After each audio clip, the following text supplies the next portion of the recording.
We're back on the record. We'll begin with the zoning calendar, decision items. Item number 15, 21412BZ, 2784 Coney Island Avenue, Brooklyn. Motion to grant? Chair, Kevin B. McGrath. Sorry. Oops, sorry. Kevin P. McGrath for Phillips Nizer for the applicant. Sorry, apologize. Motion to grant? Chair Perlmutter, Abstain. Vice Chair Hinkson, No. Commissioner Montanez, No. Commissioner Otley Brown. No. Item number 16, 20813BZ, 1601 Graves Neck Road, Brooklyn. Morning, Lisa Corasanchi. Motion to grant? Chair Perlmutter, Abstain? Vice Chair Hinkson, Aye. Commissioner Montanez, Aye. Commissioner Otley Brown. Aye. Okay, thank you.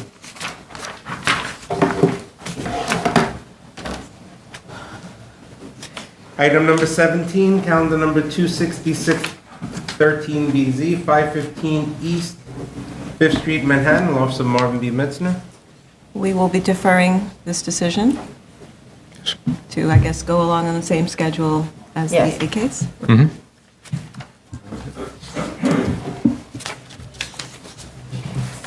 Thank you, I think. Thank you.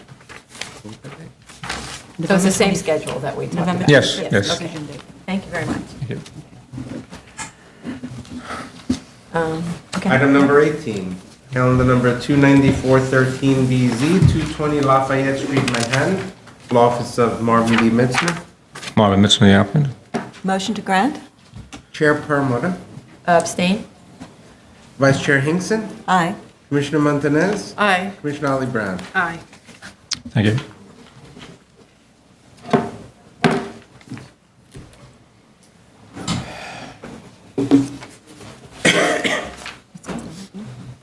Item number 19, calendar number 29813BZ, 11-11, 131st Street, Queens, Eric Palatnik. Hello, good morning, Eric Palatnik. Motion to grant? Chair Perlmutter, Abstain? Vice Chair Hinkson, Aye. Commissioner Montanez, Aye. Commissioner Otley Brown. Aye. Thank you.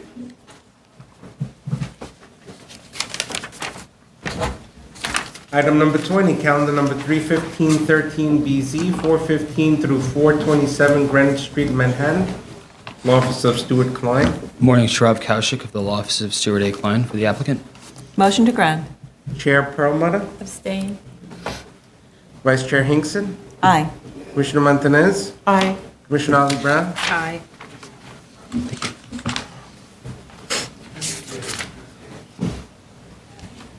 Item number 21, calendar number 40-14BZ, 1413 through 21 Fulton Street, Brooklyn, Rothkrug Inspector. Hello, Eric Palatnik on behalf of Rothkrug Inspector. Motion to grant? Chair Perlmutter, Abstain? Vice Chair Hinkson, Aye. Commissioner Montanez, Aye. Commissioner Otley Brown. Aye. Thank you.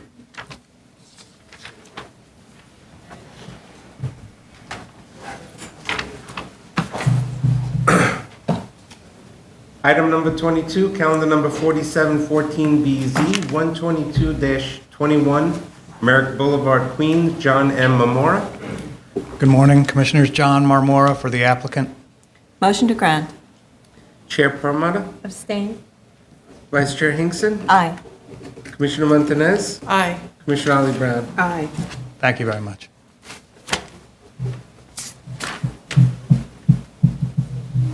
Item number 23, calendar number 50-14BZ, 825 Manhattan Avenue, Brooklyn, Eric Palatnik.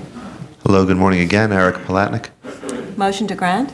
Chair Perlmutter, Abstain? Vice Chair Hinkson, Aye. Commissioner Montanez, Aye. Commissioner Otley Brown. Aye. Thank you. Item number 24, calendar number 5214BZ, 1339 East 28th Street, Brooklyn, Louis Garfinkel. Hello again, Eric Palatnik on behalf of Mr. Garfinkel. Motion to grant? Chair Perlmutter, Abstain? Vice Chair Hinkson, Aye. Commissioner Montanez, Aye. Commissioner Otley Brown. Aye. Thank you. Continued hearings. Item number 25, calendar number 5-14BZ, 1807 East 22nd Street, Brooklyn, the Law Office of Lira J. Alton. Morning, Lear J. Altman from the Law Office of Lear J. Altman. We did attend your executive session yesterday, heard your comments, very much in line with the comments we heard last week. We see a trend with where the special permit is going under your board's direction. We will be providing an area study that will address the rear yard, the FAR, the height, and the open space on this. We will also speak with the architect about what sort of diagram he can provide to show you the context of this building on the street. Regarding the space under the rear yard, just wanted to address two items in particular. We, of course, will be bringing this back to the Department of Buildings as well to try to get something in writing for your board, as we had stated. But we wanted to let you know that this actually does not trigger any additional waivers. I know that was something that was mentioned yesterday. Because it is going to be completely below grade, it is not going to affect the open space or the lot coverage of the site, and is not going to trigger any waivers beyond the floor area that we are specifically requesting. So that is something we thought was important to address with you. In addition, I know there was a concern about what would be built on top of it and whether it would inhibit growth of any sort of landscaping. This can be treated similar to a green roof, so that it would not inhibit the growth of landscaping, and that it would not be a problem for the neighbors or for this homeowner, who of course would like some green space as well. And lastly, there was an inconsistency on the plan that your board found. We apologize. We will of course have that corrected. With respect to the ceiling in the attic? That is correct. We will have that checked and corrected. Just to go back to the rear yard planning, a green roof, though, doesn't allow for a tree, right? Because you don't have, for trees in general, you don't have adequate depth. So that's first part of it. That, you know, if you talk about sort of the reduction of the rear yard already to 20 feet, you're already creating an imposition on the standard concept of the donut in the central green space of 30 feet on either side, right? So I'm not sure why the further, ultimately, sort of degradation of the rear yard should be okay when now you're not even able to permit it to grow naturally. You know, green roofs don't do quite as well as. What I can do is I can speak to the architect and see if there's any way to modify this so that perhaps we can get maybe a perimeter of some additional plantings, change the depth perhaps, and this way we could provide the plantings the board seems to be interested in seeing, as well as get the client what they are looking for, which is that additional space in the rear that is, as I said, under the rear yard, so will not affect the donut. What is that space for? From what I understand, that is going to be used for a basketball space. As you are aware, this special permit is not based on need. This special permit is based solely on the ability to request. There is no requirement that it be necessary. Right, it's not based on need, but it's based on character. And of course, if it's below the rear yard and doesn't impact anything above grade, it shouldn't affect the character of this neighborhood. It's not based on need, but at the same time, it is based on a premise that started originally, which you yourself said last week, actually, that it's based on the idea that a growing family needs to be able to have the type of bedrooms and living space and so on that they would need to have, and otherwise they would have to relocate someplace else, and a basketball court wouldn't really fit within the confines of the growing needs of a standard, of what one would expect to be standard family amenity. You might argue you need a library. You might argue you need an ante room to a his and her changing room in the bathroom. However, it's hard to argue a basketball court, and especially if it does have that impact on the cellar, like why can't the basketball court be moved, on the rear yard, I mean, why can't the basketball court be moved underneath the house? And then the other question is, what about the question that was raised by Commissioner Montanez about the depth of excavation? And, that was Commissioner Oppel-Brown, about the depth of excavation and what that will do. It's very, very different than the adjoining properties, so now you're talking about significant underpinning. Correct. Well, there are no legal limitations on that sort of thing, and of course, we will be required to protect the neighbor's property, and we have every intention of doing so properly. Did you already get approval from the neighbors to underpin their property? We have not yet, and of course, if this were to be approved by the BSA, we would have to obtain such permission prior to doing any sort of construction that would touch their property.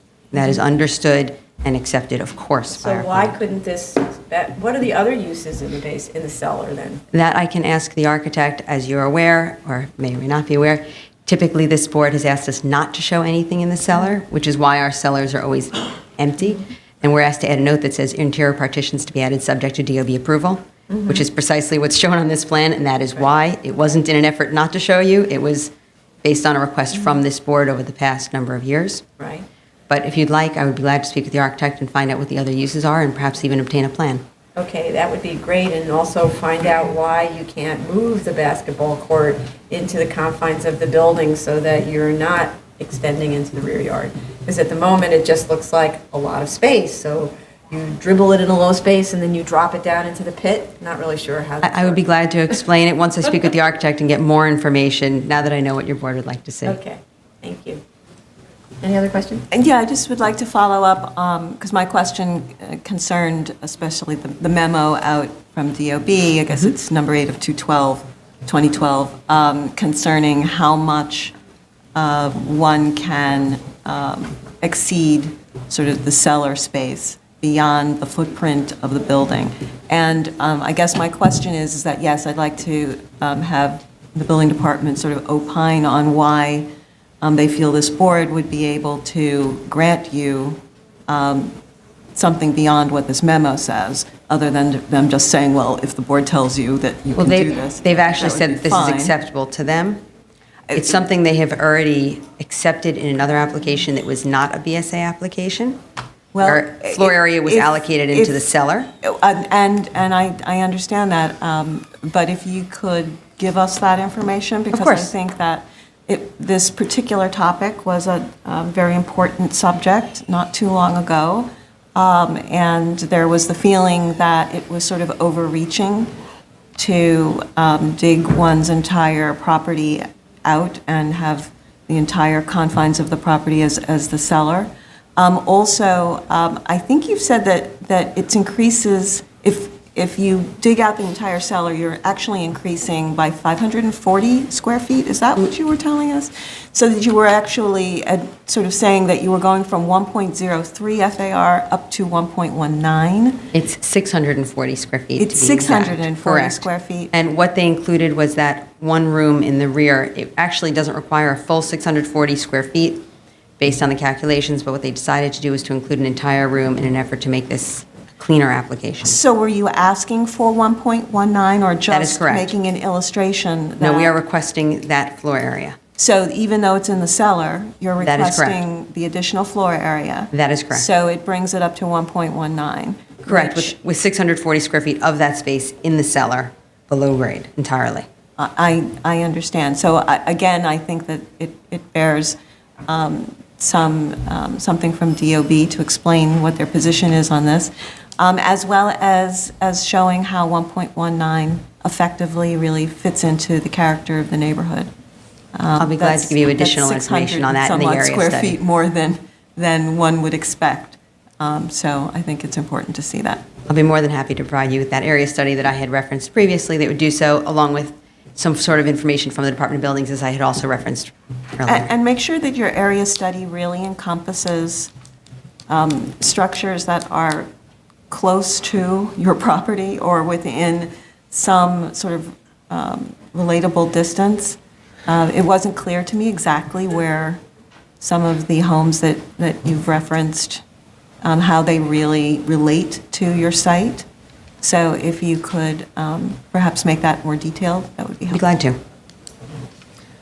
I had a question regarding a cellar is supposed to be an accessory use to a residence, Correct? and there's a limit to the amount of accessory use you can have. That was the TPPN's Right. purpose, but as I said, Department of Buildings is now saying that that is acceptable under their interpretation. So this C of O would read 2.5-story family plus basketball court. I can't tell you how they would phrase it on the certificate of occupancy. I can certainly ask the Department of Buildings how they anticipate putting it on the certificate of occupancy. I just question whether I would be of a mind to approve additional floor area for a basketball court, even if it's in the cellar. And you could also look at reducing the FAR of the above-grade building so that it would be more in line of what we generally look at, which is an FAR of 1.0. Understood, but this is, we'll say, a unique situation, as I said, in that the space is being put below grade, so it's a little bit of a different scenario. I know that character has always been a concern. This building will continue to be within the character, and I would point out that there was a previous BSA approval in this area at a 1.22 FAR, all of which was above grade. So we feel that this 119 is not out of line, especially considering 640 square feet of it is completely below grade. I'm just talking about what we have been doing as a general principle in terms of special Understood. permits. And But it's not unprecedented in this area. one other building does not, make a precedent or a trend. But it does show that it has been done and it can be done, and it does fit within the character of the neighborhood, or the other one would not have been granted. And could you talk about this accessory use, of whether a basketball court is really a proper accessory use? I can address that for you. But I think a lot of the floor area will be alleviated, that question, when you shift the basketball court back to not interfere with the 20-foot. That already is 400 square feet right there. And I'm having trouble imagining that there's any uses in the cellar that couldn't be foregone in exchange for the basketball court, if that's what your client really wants. Until I see a plan, I can't attest to that. I haven't seen it. I have no concept of what the uses are until I've seen the plan and spoken with the architect. Okay, thank you. No additional comments. Okay, are there any speakers on this item? Okay, so how much time do you If need? we could please have this hearing on 11/18, we would appreciate it. 11/18. Please. Okay. So you want to submit on the 4th, or actually it needs to be then on the 5th of November? Absolutely. Is that okay? And the hearing on the November 18th. Thank you. This should give us ample time to speak with the Department of Buildings. Okay, that's great. New cases, item number 26, 81-12BZ, 980105 Metropolitan Avenue, Queens.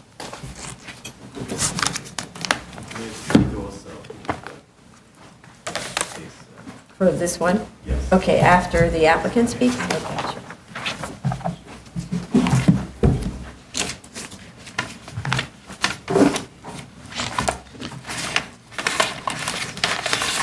It's papers. Hello, Eric Palatnik.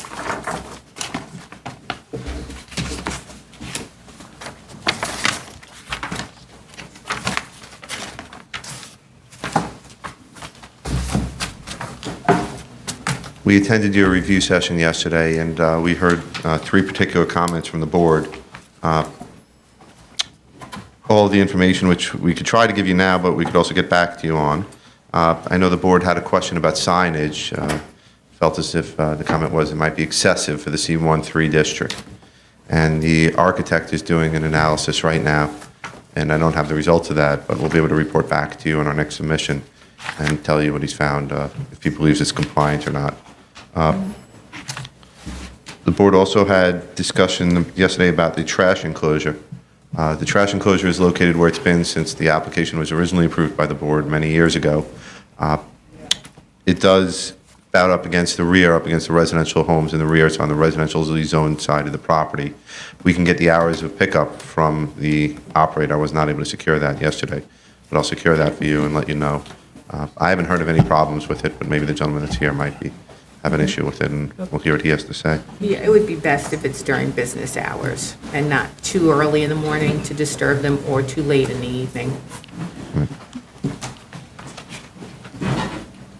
And then the final question related to the sound attenuation and distance from the residential. I assume there were questions yesterday about the menu board or the ordering board? That's me. I don't have any specific data for you right now as far as to the ambient. I think I know what you're looking for is probably the ambient background noise and the decibels that are being put out from the equipment. I can get that for you so that we could report back to you. Yeah, and just put the distance from the home, the closest home, onto your plans, because you really can't tell from the menu board, not from the lot line. You do show it from the lot line.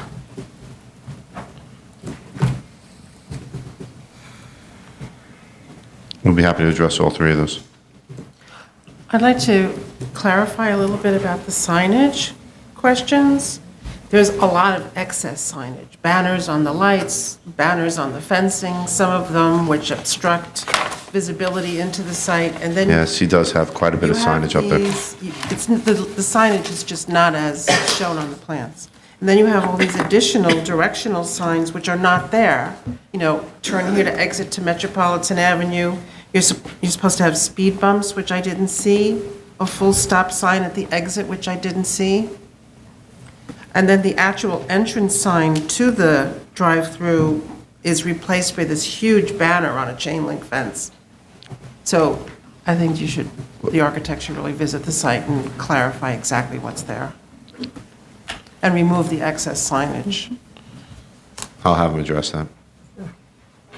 So then, prior to grant, you should be removing the signage? Yes. And submitting to us the revised plan that reflects what's actually there? And find out about these other issues, about the menu board and the trash We shall. enclosure? Okay. Anyone else? Comment? Are there any, there's a speaker, please come speak. And state your name. My name is Kwok Say. Please state your name for the... My name is Kwok Chan Say, TSE. Okay, you have 3 minutes. Oh, okay. Well, anyway, I own the house right behind McDonald's and so, and I live there also. I have 4 kids and me and my wife. Anyway, I'm just concerned, I guess, about what kind of construction they're going to do, and then and where the drive-through is going to be, and because right now the drive-through is actually kind of like facing the house and so, and then also the garbage containers are like, they come and pick up the garbage between 1:30 a.m. and 4:30 every night, and they have these giant, those big metal containers, and they have to hit against it and everything, to pick it up and empty it out, and it wakes me up quite often. And so a lot of times I have to, sleep with the fan on, the air conditioner, and so, and it wakes up my kids. My kids are pretty young. Anyway, and I guess I have concern about the drive-through, the hours of operation is going to be with the, and all that. Anyway, I actually propose if they could add a brick wall where the drive-through is, and so so that you don't really hear as much of the noise, because I hear people screaming if they don't hear the order. I hear people screaming all the time, and all that kind of stuff, and people playing loud music. In their cars when they're driving at the menu board? Yeah, people were blasting their music, and actually people hanging out all night over there. Sometimes people, sometimes have to call the police. Sometimes they hang out all night over there. That I don't know, if there's something you could do to close it up at night. That's like an issue. And I guess I'm concerned about the dust and the dirt and the noise and all that for my kids, because I have a 10-month-old going to 9-year-old. Mm-hmm. Yeah. Dust and dirt and from what? From the construction, I guess, yeah. No, this isn't a proposal to, it is, I'm sorry, reconstruction, yeah, sorry. I guess, overall, McDonald's has been an inconsiderate neighbor over these years, with the garbage collection. I've complained so many times, and they just ignore me, and then, and I guess there's a lot of garbage all over from maybe the people eat outside, and it flies all over the place, and it goes all around the streets, it looks terrible. And sometimes there's actually construction at 7 a.m. in the morning, noise and all that, and then, if I sit in my backyard, hear all this noise from the drive-through and everything else, I think they should close it up with some kind of brick or something like that. Mm-hmm. And then, especially the garbage. That's the most annoying thing, And then also there's rodents. There's a lot of stray cats that jump in and come out with food,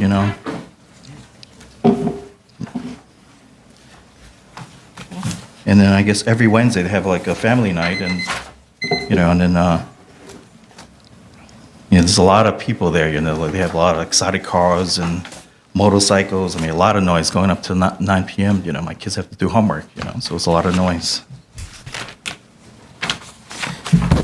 And I guess sometimes it's people, throw food and throw stuff over the fence. So that's also a problem.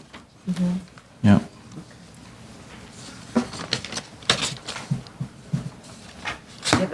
Are there other issues? Those are good. Let's see, I guess. Do you have a copy of of that that you can give to us? I just hand wrote something just as I was taking the train in.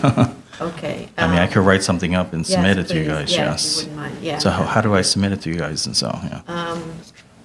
You can submit it, you can email it to us, or you can, Oh, okay, I get the email address from you guys? I can give you the information. Okay. Talk to Joshua if we can. So how do I find out about what exactly they're going to do in Salt Lake, where the drive-through is going to be? And that's what I'm concerned about, the drive-through and then the garbage, you know? Talk to staff. I mean, I wish they would move, And we can look at the file. You can make a. I mean, I wish they would move the garbage Yeah, you're container a little already further, you down know? here, maybe you can look at the file. Yeah, because right now, I think the garbage can is right in front of a property facing, and then there's a lot of stray cats actually in my backyard, you know, they jump right over and then get the food there, you know, it's like the perfect food location, Okay. you know, right now. The project manager is here. He's actually standing over there in the brown shirt. You can, in the doorway. Okay. You can talk to him and make an arrangement to see the file and get the information about where you submit your testimony. Oh, okay. Okay, so you'll be able to look at it. It's public record. You can definitely look Okay. at it. If I'm you're not a down lawyer or here, maybe anything you like can this, I even don't know where to get look this at it stuff, so I'll today. get it from him, okay. Okay, Okay, thank you. thank you. Thank you. Okay, Mr. Palatnik? So you've heard a lot of comments from the neighbor, which is. I've heard his what they wanted his to comments, and he shouldn't have to live with. hear. Yeah, Are you planning on reconstructing No, the I was going to building? correct that first. There's a okay. typo in your description, in the board's description under new cases. The existing facility is staying as is. Oh, okay. It's expired, no and there's a construction. new application. There's no construction. It's staying exactly as it is, and I'll leave you with a copy of my paperwork at the end of today, so you could see what we're So talking the about. drive-through will stay exactly as. Everything is staying exactly as is, and I can understand his concern with the dumpster. I believe his house is probably clearly visible as the White House that's in view number one. Imagine it's here. That's right.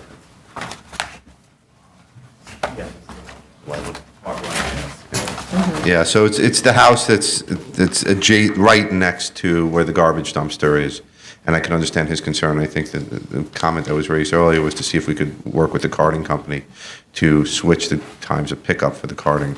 Well, I think actually more than that. It sounds like there needs to be another location for the dumpster, so it's not adjacent to a person's house. I'm not sure exactly. I need to see the site plan. Is it possible to move it over to the, I guess it's the community facility building that's adjacent to it? There's That lot public line? it's a public library on the right of it that we share the lot line Yeah, with. could That's you on, move when it you pull in on the right. against that lot line? I'll talk to the engineer and I'll see if we could move it around. I'll see if that could be addressed. Of course, you know, the resistance we will secure from the client, I'm sure, is the cost, because there's a fairly substantial trash enclosure that's in place right now, and the parking lot work and that associated work like that, but, But a trash enclosure is really intended to enclose trash and to prevent nuisance, and it doesn't sound like it's doing that.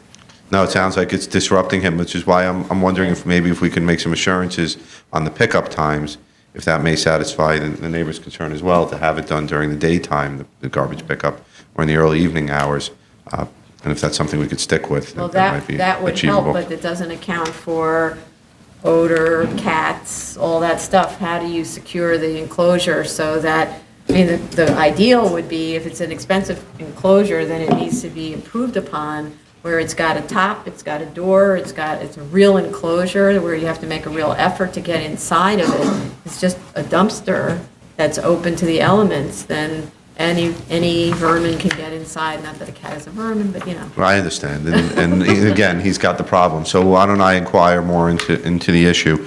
The site happens to be, other than the signage, a fairly well-maintained site. I've taken my children there, actually, on more than one occasion.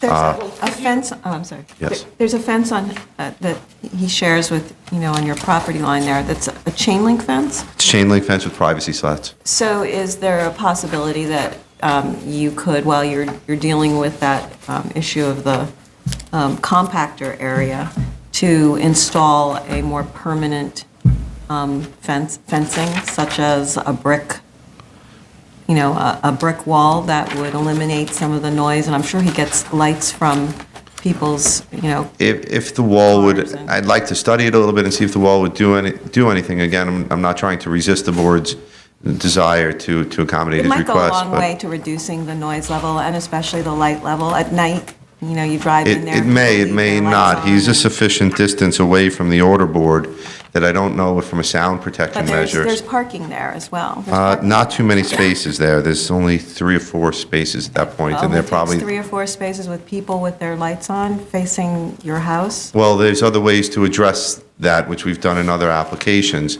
So then perhaps you could give us a proposal to eliminate or to try to mitigate some of. What I'm thinking is maybe what we've done in another location, which is a Taco Bell that I worked on with the board many years ago on Union and Northern Boulevard. We closed off a certain portion of the parking lot after the hours because of a neighbor's concern for the exact same reason, where a chain went out so that nobody could pull up and nobody can hang out there. That might mitigate a lot of his concerns with people hanging out in that location and any loud noise. We'll come up with a couple different options if it's okay with the board and report back. One should also be perhaps changing the type of landscaping. Right now, you have trees, and that's doing nothing to attenuate the noise, but perhaps a row of 6-foot-tall hedges Hemlocks or something. will help the situation across the entire lot line. The entire residential shared lot line. And then with respect to the garbage enclosure, now that I see it, it's surrounded by brick, but it's totally open to the elements above. That's not much of an enclosure. Well, it's been a customary enclosure. This is pursuant to a board approval. It's been through the board Right. 3 times. So I understand that he's having concerns now. On the flip side, nothing has changed there for 20 years, and I don't know how long he's owned the home, but the conditions are, But I on understand. the flip side, there's obviously animals getting in, it's a nuisance, and that the enclosure. It should be really enclosed. Should be enclosed as opposed to this is more like a visual enclosure. Right, but I don't know, what I'm saying is, I guess I don't know if, I don't have enough information to answer you correctly, because the Right. dumpster itself may have an enclosure on it itself. Sometimes the dumpsters enclose But they onto don't themselves, Now, a dumpster lid closes until it's too overflowing, and then it's not and then closed. it comes back So up. that's the thing, if there was a room, an actual room, then that can be really controlled, Understood. okay? And then obviously the hours of operation of the pickups. And then with respect to the menu board, that isn't a problem. The people talking through the microphone system, which it amplifies their voices, you really do need to propose something that will ameliorate that sound condition. Well, I'll find out the system that's in place on the menu board. They do have the systems that drop with the ambient noise. We've had this on similar drive-through experiences where they'll adjust to the ambient noise so that at 10 o'clock at night, if it's quieter in the backdrop, the sound level drops. And of course, during the daytime at 3 o'clock in the afternoon, when there's more street noise, it raises up. So we could look into that and see what systems are in place. Okay. Any other comments on this? Are there any other speakers on this item? Okay, so how much time do you need to submit? If we could submit sometime around Thanksgiving, that would give us some time to do the research on the sound and things like that. Okay, if you want to submit on the 18th of November, That'd be great. and the next hearing on the 9th of December? Thank you. Okay. Thank you. Thank you. Item number 27, 17613BZ, 31 Bond Street, Manhattan.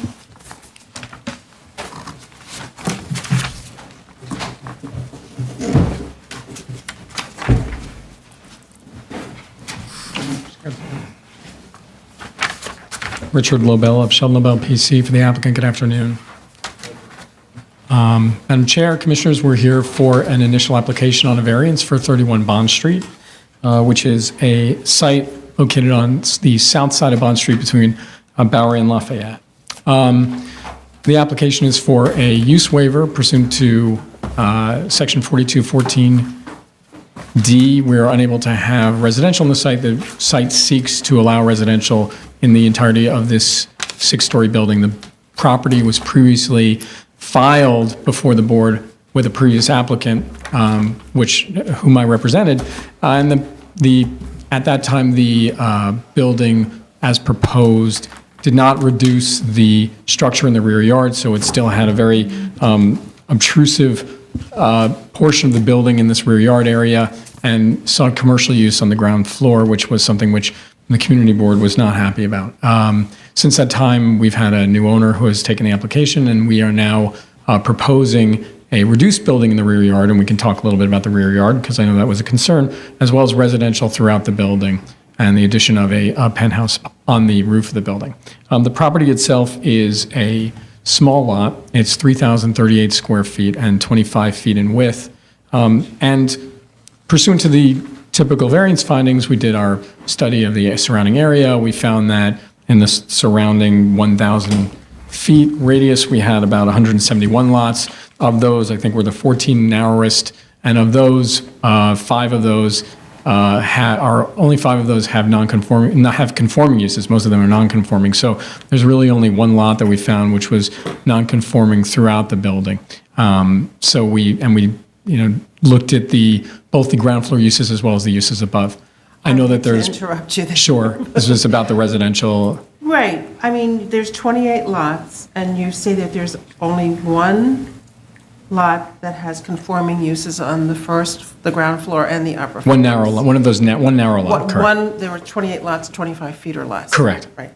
And then, but you have deleted 12 lots that are supposedly joint living Sure. quarters, and you're saying because they're being marketed as residential. Correct. But what I said was that I think that that's sort of like a subjective opinion. You don't know how they're actually occupied. You don't know if the whole building is like that. Sure. You don't know if they will be successfully marketed. So I just felt that, you could add, you have four buildings with conforming uses on the upper floors plus the 12. That would be more than half of the narrow lots are Sure. conforming. So I question that. Okay, so we can go back and take a look at those numbers. I think that we feel that we fare well for 2 reasons. The first is that if you have an office, for example, which is permitted to be, let's say, nonprofit offices, and instead is being marketed and used as doctors' offices, I think from a question of use, the question would be, what is that actually? Is it a nonprofit office or is it an illegal doctor's office? And it probably is more of the latter than the former. But regardless of that, we'd be happy to go back and qualify those numbers. And that's the first thing. And we'll take a look at the numbers. Okay, there was one other question. Please. I looked at 33 Bond Street, Sure. which is the building next door, and you don't have that listed as a conforming building, but it's use group 9 on the first floor and use group 6 above, so I was just questioning. I can note Use that. group's office is above, I don't know why you. I can note that, and I'll take a look at this and add it to the study So materials. I just. Sure. We appreciate it. Okay. Also verify what the actual use is at the ground floor of that so-called use group 9. It may not be a use Right. group 9 use. Okay. And when you do your area study or whatever, could you actually show the zoning for the M15B? Yes, we'd be happy to do that. So I think the second reason that we think we fare well is just with regards to the remaining factors that are contributing to uniqueness here. We have what we feel is an obsolete building. This is a building that was built in 1888, 1889. It has historical importance.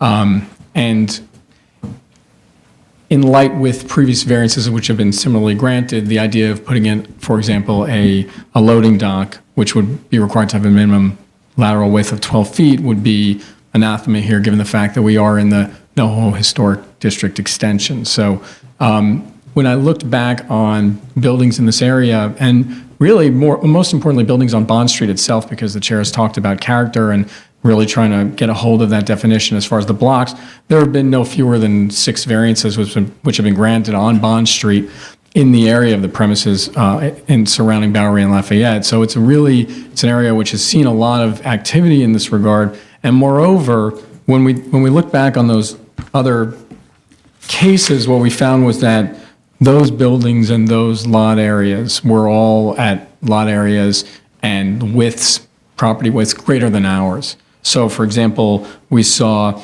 25 Bond Street, which at 11,416 square feet was described as providing a, quote, undesirable floor plate for modern manufacturing or office requirements. 11,416 square feet represents about triple our lot size. So, and without having to go through all the numbers, lot area of 8,000 square feet, lot width of 27 feet, lot width of 26 feet, lot area of 4,700 square feet. From a precedential standpoint, regardless of the numbers that we will look to in the land use study, we feel that as a matter of precedent in this area, we really fare well, which kind of leads us to what we want to do next with the building. And Before you do that. Oh, sure. I'm just curious about why you factor in the loading dock, because actually, obviously, if it was an office use above, use group 6 above, you would need a loading dock. Why is a loading dock relevant to the analysis for the office use or a hotel use? Because you're not proposing a manufacturing use as your as of right. Right. I think that when we looked at the literature regarding previous board grants and when they talk about real building obsolescence, that there's a number of factors they talk about. They talk about the nature of the elevator, whether or not there's existing loading docks, everything from whether or not the facade can be changed, really whether or not you can take factors to create an environment which is conducive to light manufacturing or commercial in that space. And so loading docks was really just one of the pieces that we latched onto. But the truth is that usually there's a litany of 4 or 5 different hallmarks of whether or not a building makes a good M15 building or not. And we found those here. But actually, to be closer to your as-of-right scenario, it would really be more about the cost of putting in the right kind of an elevator or Correct. the situation with the existing vertical circulation. You really need to speak to that. We can, and a lot of that was the availability of transferring freight from the cellar to the first floor. I think that we fare well with all that, but we'd be happy to add on to that in our findings. What I did want to do is to introduce briefly Teresa Ball from Matthew Baird Architects, who's the project architect who is with us today, as well as, of course, Barbara Cohn from Robert B. Paul's LLC, who can address some of the more architectural and financial related questions that the board posed in the executive session. What I would note here is that from a very general standpoint, I think the board looked at this building and was looking at several things, and one of them, which I think was an area of central concern, was the rear yard. And what we have here is we have a lot which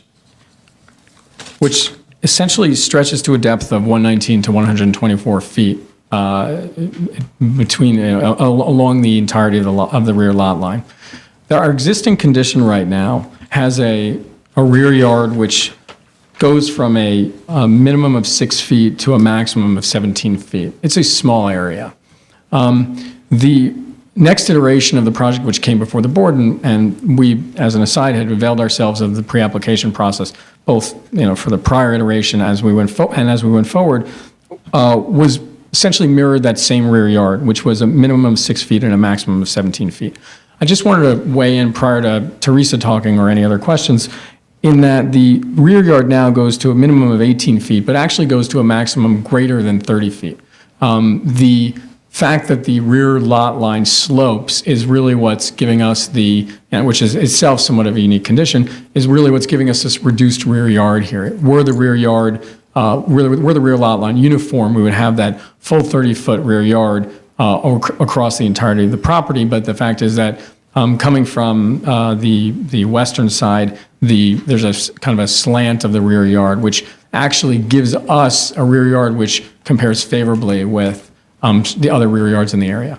I guess another thing I'd also add is I know that, and then maybe if the board has specific questions, I'd be happy to address them if they were addressed to me or to Teresa or Barbara. But I know that there was a question about landmarks, and Matthew Baird of Matthew Baird Architects, who was at the landmarks hearing today, confirmed that landmarks did sign off on the application, gave us approval as of this morning, just right under the wire. So, and the approval did include not only the facade, the front facade of the building, but did take into account the proposed additional penthouse, as well as the rear facade, which was specifically discussed and approved by the chair and by the Landmarks Preservation Commission.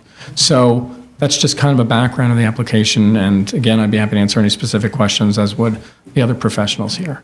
Okay. Well, there was one other thing, that your as-of-right uses show use group 6 retail on the ground floor, and that's an error. Correct, yes. And I think Barbara was going to discuss that in the context of the financial study. We'd be happy to take that out and run the numbers to confirm that it's that we would get an unreasonable return without the variance. Mm-hmm. I am a little bit confused, though. I'm looking at the plans again. The depth of the rear yard at its deepest, measured from the longest point of it's kind of like the trapezoid, or rhomboid or something, is 27 feet. And then it sort of necks down because there's a step. So I don't see where you get the excess of 30 feet unless the plans have been revised, and I don't know Can we about speak to that? Yeah, I think Teresa would be happy to walk Okay. the board through that. Okay, thank you. Okay, thank you. Yeah, thank you. Hi, Teresa Ball with Matthew Baird Architects. So the largest setback that you'll find is on the 7th floor, which is the new floor. Right. And that is where, if you look at that towards the end, that setback, actually the floor below that, the 6th floor, we are revising, so at the largest it's setback 30 feet 4 inches. That's at the 6th floor. At the 6th floor, and then the 7th is 42 feet in the largest dimension, and then in the smaller part of the trapezoid, it's 37 feet. Okay, but in the base of the building, the majority of the building, your maximum is essentially 27 feet, right? Correct, that's correct. But because you step forward, it's significantly less than that. I'm not sure if the dimensions are so clear. 18 feet, 10 inches. How much? 18 feet, 18 10 feet, inches. right. Correct, on the narrow portion. So that's really the question, not so much the upper floors, which we see you're complying Right. with the zoning on the upper floors. You don't need a variance for those, right? Or you don't need a variance for the rear yard for those. But the question is, why do you need to have such a deep building? Why can't you comply with the multiple dwelling law rear yard requirements for 30 feet? Right. Measured along the diagonal of the lot line. Right. And our stance on that is that we're definitely offering a lot more than currently exists, and we're trying to strike a balance between maintaining as much of the existing building as possible, but also improving light and air in the rear yard. And if we were to set back measured 30 feet from that small side, that's really a substantial loss in square footage, which is something that we're trying to avoid. But this is a very deep lot, extraordinarily deep, right? It's true. Almost 120 feet deep. That, if you just said, I have a typical New York City lot and it's 100 feet and I have to pull back 20 feet, that would give you a 40-foot rear yard in this case. On the right? long side, not on Yeah. the short side. Okay, and on the short side, what is it? On the short side, it's 5 feet less. It's 5 feet less, so it's 115 feet. Yeah. Right? Enormously deep lot, way deeper than your average Manhattan lot. It's right? true, but I think that the uniqueness in this is how narrow it is, and so if you look at the proposed plans, you'll see that the core elements, the elevator, the fire stairs, the circulation, all of the rooms that are necessary for the functioning of a multifamily building that are not habitable are moved towards the center, which then we really use all of the perimeter space for the habitable bedrooms, kitchens, living spaces. And so even though it seems like it's an extremely deep building, when you look at the area of the floor and the area of the site, we're using all of that. There's only going to be 2 dwelling units in this building, correct? 3 total. 3. I had a question regarding your existing FAR. Yeah. That when you measure your FAR for each floor, you take absolutely no mechanical deductions. That's true. And you're including this shaftway in the rear. That's true. It's, I don't know if you can see it on your images. It's on the cover, actually. There's windows in that shaftway. And there are actually, in some of the areas, there's floors that have been built in previously. And I would speculate that a long time ago that was a hoistway and it was completely open, but it is not now. So you're saying it's now occupied space, or I know That's how we're taking it. But originally Because it there's- was a shaftway, and you don't know if it was legally, if that construction was legal or not. I don't know. And there are no other mechanical deductions for the other elevator or anything. That's correct. So I question the 5.4 premise. Understood. Right. But then are you taking mechanical deductions? Are you taking mechanical deductions on your new construction? We are taking mechanical deductions on our new construction. We also discussed, we can go through our expediter and actually submit the existing FAR to the DOB. We're happy to do that. So, I guess I'm still at the place about the rear yard. And I think, actually, probably, I think I've had do you have any other questions for the architect? No, I do not. You? No. Thank you. Richard, could you come back? Just to continue this a little bit more with the rear yard, in terms of how you make your analysis. I'm not aware of, and oddly have recently done a very elaborate study or extensive study on the narrow building approvals that the BSA has granted. I'm not aware of any time that the BSA has granted a 20-foot or less say than a 30-foot rear yard in a narrow building context, except under a very extreme situation. And this one is even more unlike those others because the lot is so deep. So I think there's a lot of work to be done to establish the need for this. We went back and just initially, because we had the comment yesterday, and I'd like to find analogous situations so that obviously the board is comfortable as far as precedent.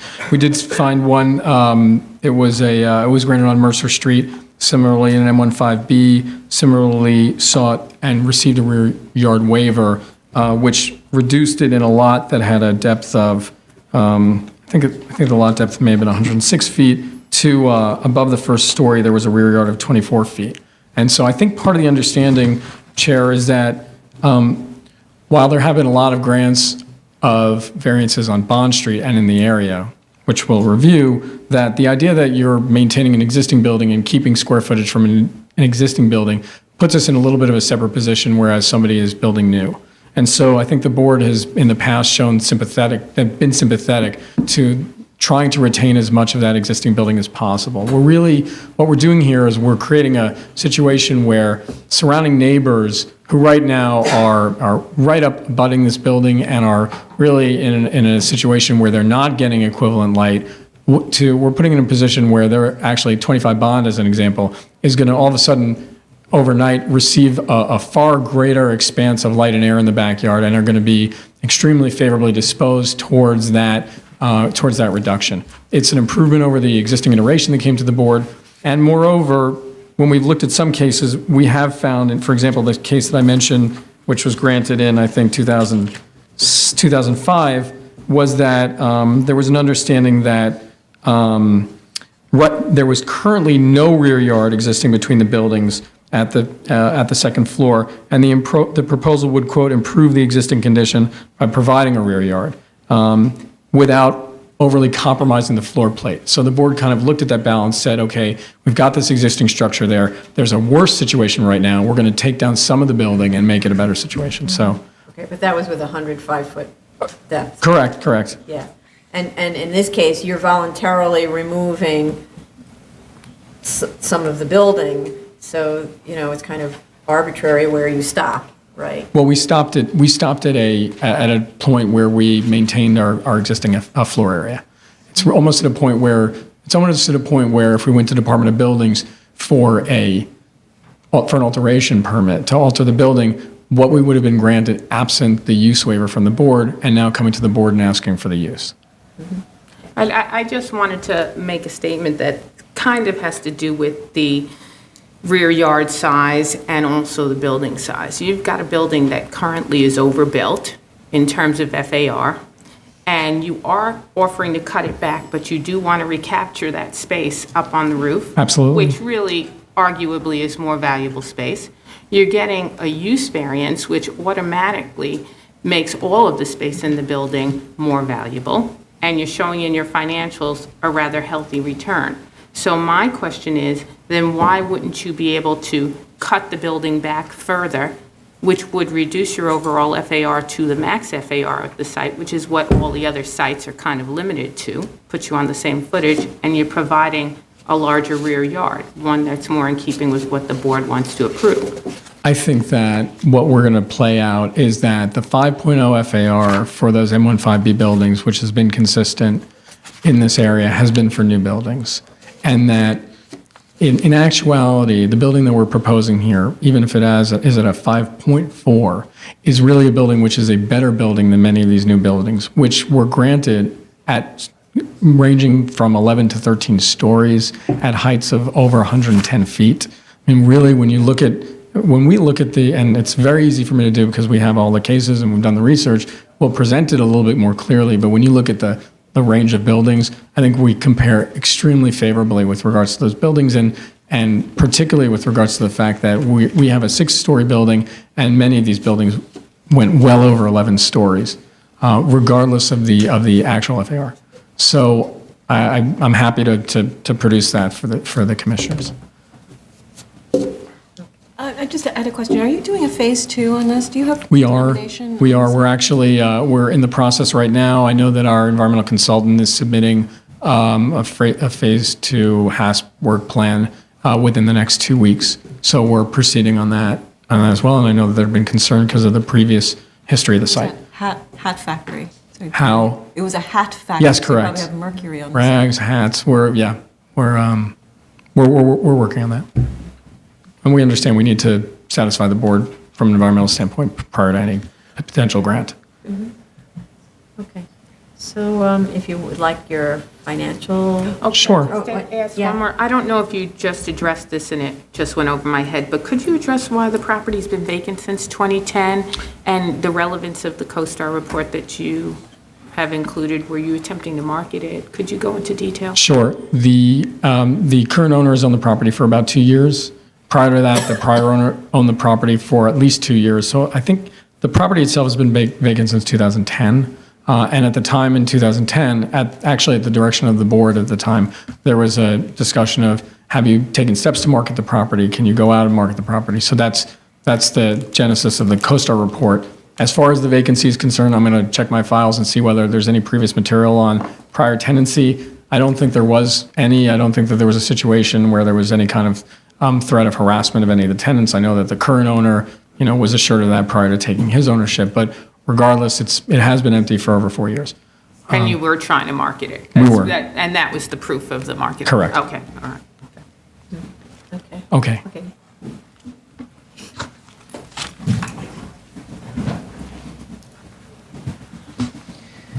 Barbara Cohen, Robert B. Pauls, LLC. I'll go right to the issue regarding the site value and the Building comparables? building comparables and the retail factor that was incorporated in there. So because we did take into account retail use as a possibility of using a special permit, that was factored into the determining the site value, and so therefore in the adjustment table of the certificate of occupancy zoning section, no discounts were done there. Can certainly take those out, do the appropriate adjustments, and site value will decrease a bit. So that I'll do as a follow-up. Office lease comparables, I think you had a question as to that.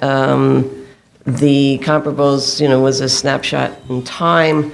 I, too, last night actually did a fast run as to available space, and asking rents has risen significantly from $50 to $65 a square foot. So what I'll do is I'll update that table as well, and apply the higher adjusted rate on the office space in the pro forma. So that takes care of those two things. I think there was a question about an $18 regarding the cellar cost. Right, there's a sub-cellar you're right. constructing to put in a room for $18 a square foot. And I was just Right. wondering how that amenities, how is it reflected in the cost? Okay, so in the cost, development cost table in the appendix, you'll see there were the three items, the underpinning, the subcell, and the back wall construction for the proposed use. And each of those had a cost estimate and were then translated into an above-ground square foot price. And to be consistent with all the other costs, which are represented as above-ground square footage, so the $18 is that resulting number. I think it was about $300,000 divided by the above-ground square foot to get the 18. But is that reflected in the sales price of the units, that it has that amenity? You know, I guess you're...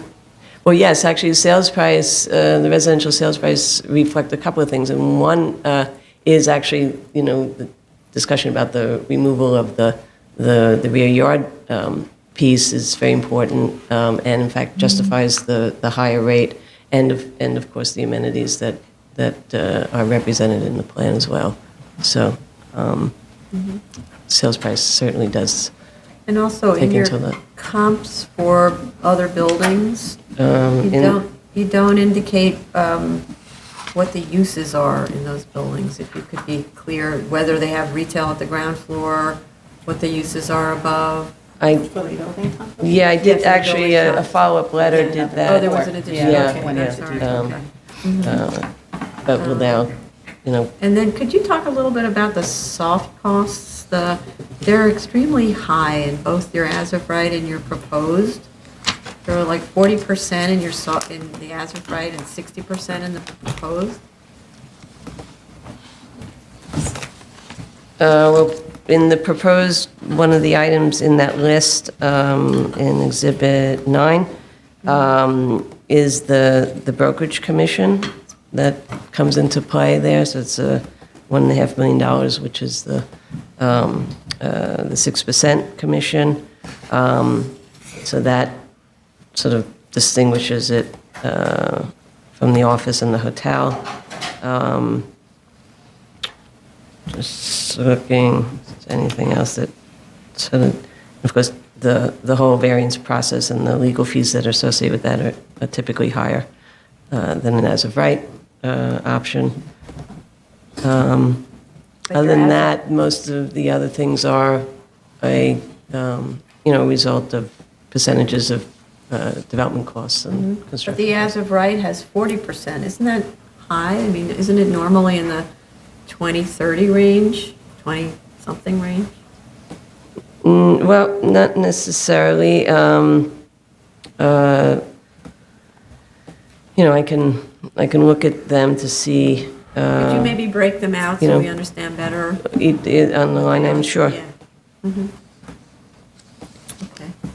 I have another question. Since the question of the site value will most probably reduce the site value somewhat, this in turn is going to increase Correct. your return on the proposed. little bit, yeah. I think it's certainly worth looking at to show us a 5.0 building that either increases the rear yard and allows for the recaptured space on top of the roof up to 5 FAR, or removes the penthouse and keeps the current rear yard, to see if either of those would be feasible. But I'm not sure we've met the minimum variance with the project as it stands now. Sure, we can do that. I mean, that will certainly impact sales prices and so on, and and the construction costs and all of that, and it'll all come out But the in the construction wash. costs might even go down if you're Right, but you're providing taking out less a big space. value at the same time, but It they'll all. depends on where you're cutting it from, so Yep. let's see. Yep. Right. Okay. Are there any other speakers on this item?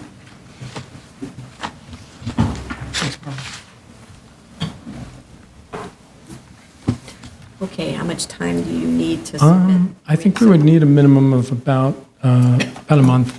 Okay, that's to include the lesser variance option, right, okay. So, could you submit on the 21st of October? Sure. And hearing on the 28th? Is that enough time? Otherwise, it's not until mid-November. Is that okay? So hearing on the 28th. Excellent. Thank you.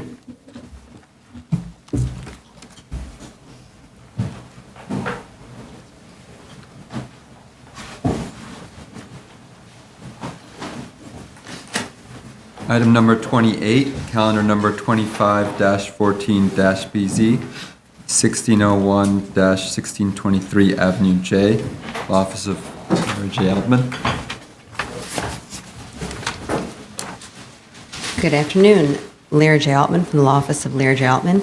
I did speak with the examiner numerous times over the last week, as you are aware.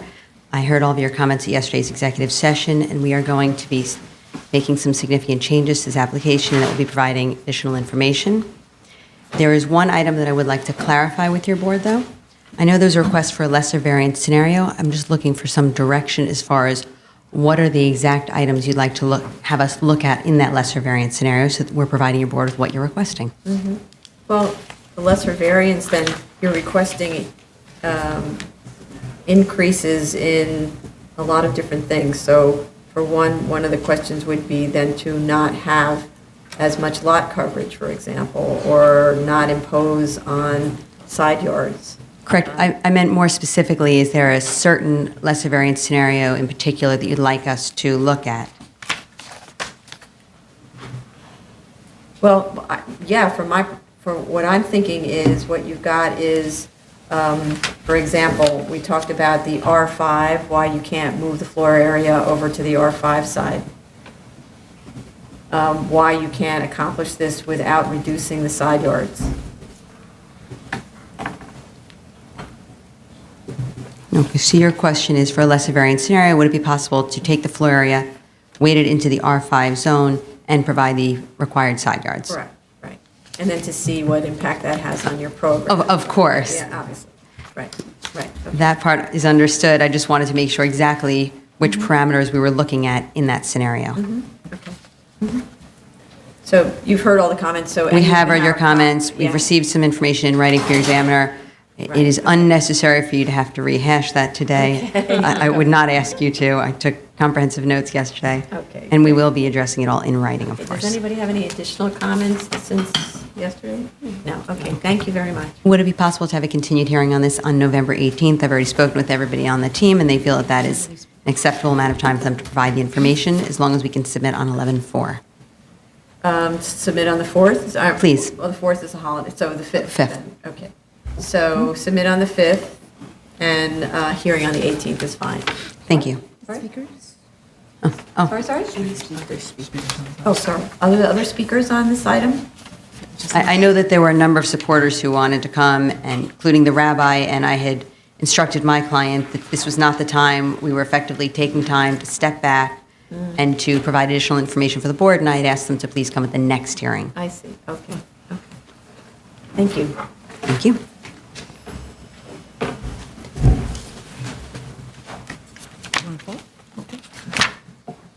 Item number 29, 42-14BZ, 783 Lexington Avenue.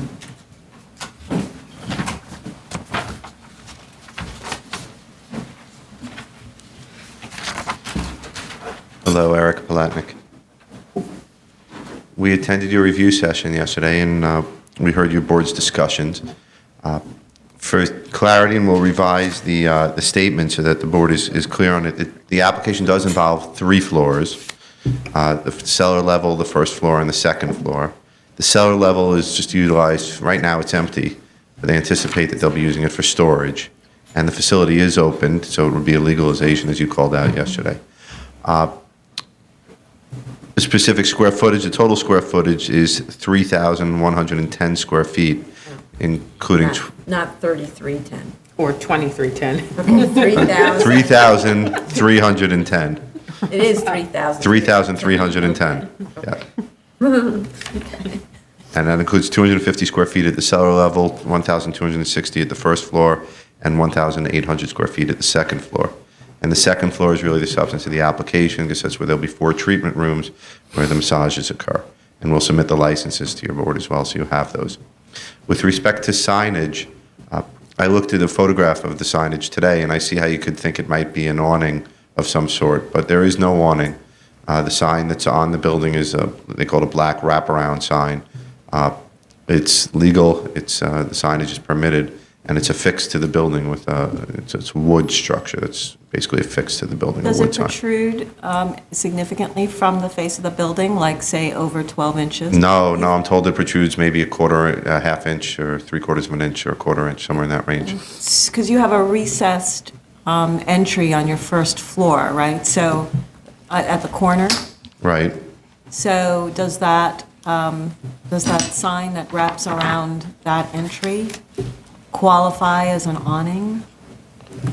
I don't believe it does. I'll have the architect confirm it for the next hearing, but I spoke to everybody before the hearing, and I was informed there are absolutely no awnings on the property. I understand that. It just, in plan, it looks like an awning. In your elevation, it looks like an awning. And I dare say, in real life, it might look like an awning. So take a look at that and just make sure. That We'll come back to you with a conclusion from our architect and give you the specifics on it. Well, maybe what you could do then is take some photographs of this sign and provide some dimensional information. And if it's already permitted, where you actually have a sign permit for this, if you could submit that, that would clarify things. Sure. Absolutely. Yeah. And then the only other question that I had was Department of Investigation sign-off on the user. You said that that you had submitted it, but you hadn't received it in your papers. Yeah, that's internally with the board. When we submit to you, it's an internal process. So I'll speak to your examiner. Ms. Matias usually handles it. Mr. Levy is stepping over now. Okay. It's received? Okay. Okay. Apparently it was received, but we didn't know it was a legalization, so we have to go. Okay. Back. Okay. Anybody else? Are there any speakers on this item? Okay. So. You could submit it whatever pleases the board. Okay. So submit on 10/14 and a hearing on 10/28. Thank you.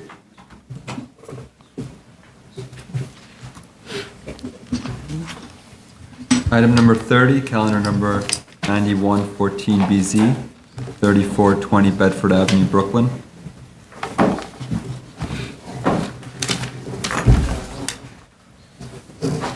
Good afternoon again. Lyra J. Altman from the Law Office of Lyra J. Altman.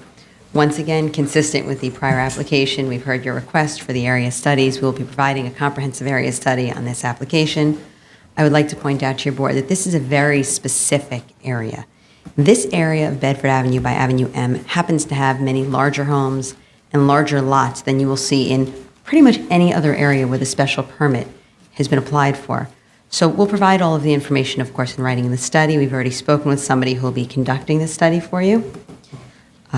In addition, I think there was a question as far as the existing square footage, how it was calculated. Not exactly sure of the question. I know that it was requested that we just use the building that we're enlarging, and that is precisely what we did. If there's... Actually, I think that was my question because Yes. it appeared that there were two homes that had been sort of conjoined, or at least looked like they were conjoined. And so my question was, one, and also there's I guess a violation for work without a permit. That we're looking into. I spoke with the architect yesterday, and he's looking into all of that. The question is whether or not the calculation for your existing floor area was done in a way that would be consistent with what would be legal floor area. If you have a violation out there for work without a permit, was work done and your architect calculated that in its existing floor area? Because you're bumped up to, was it 0.8? You're saying is... I understand the question now. We will make sure to address In it. relationship to what you're asking for, 0.9, it doesn't look like so much. However, if you've got less floor area, you may be asking for more floor area than... Now I understand the question. I was trying to get the relationship. We will gladly respond to that. The architect we were speaking yesterday, he was looking into some of the information, but we were unable to get all of the information on the violations as of today, but we are working on it. I'm sorry. Since you had some work without a permit, could you give us Sanborns to show that the front yard on, what is it, Avenue M is a legal, non-conforming front yard? And I don't think you've given us a survey. If we haven't, I will gladly provide that. But, so could you go back, though? So what you're doing is you're taking these four homes, measuring the floor area of the four homes, and you're taking 25% of all four of them, effectively. And that's what you're saying is the enlargement. No, the calculation was done on the corner home, which is the home that's being enlarged. It wasn't based on the homes that are being demolished.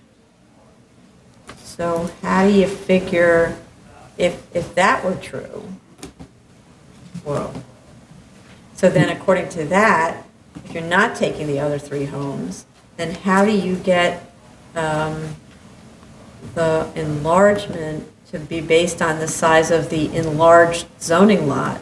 When first you're looking at the size of the little zoning lot all by itself, how do you make the leap to the big zoning lot and say that now it's okay to enlarge 1 FAR's worth on the big zoning lot? That was how this board had asked us to do it previously on other similar applications that we had as recently as this summer.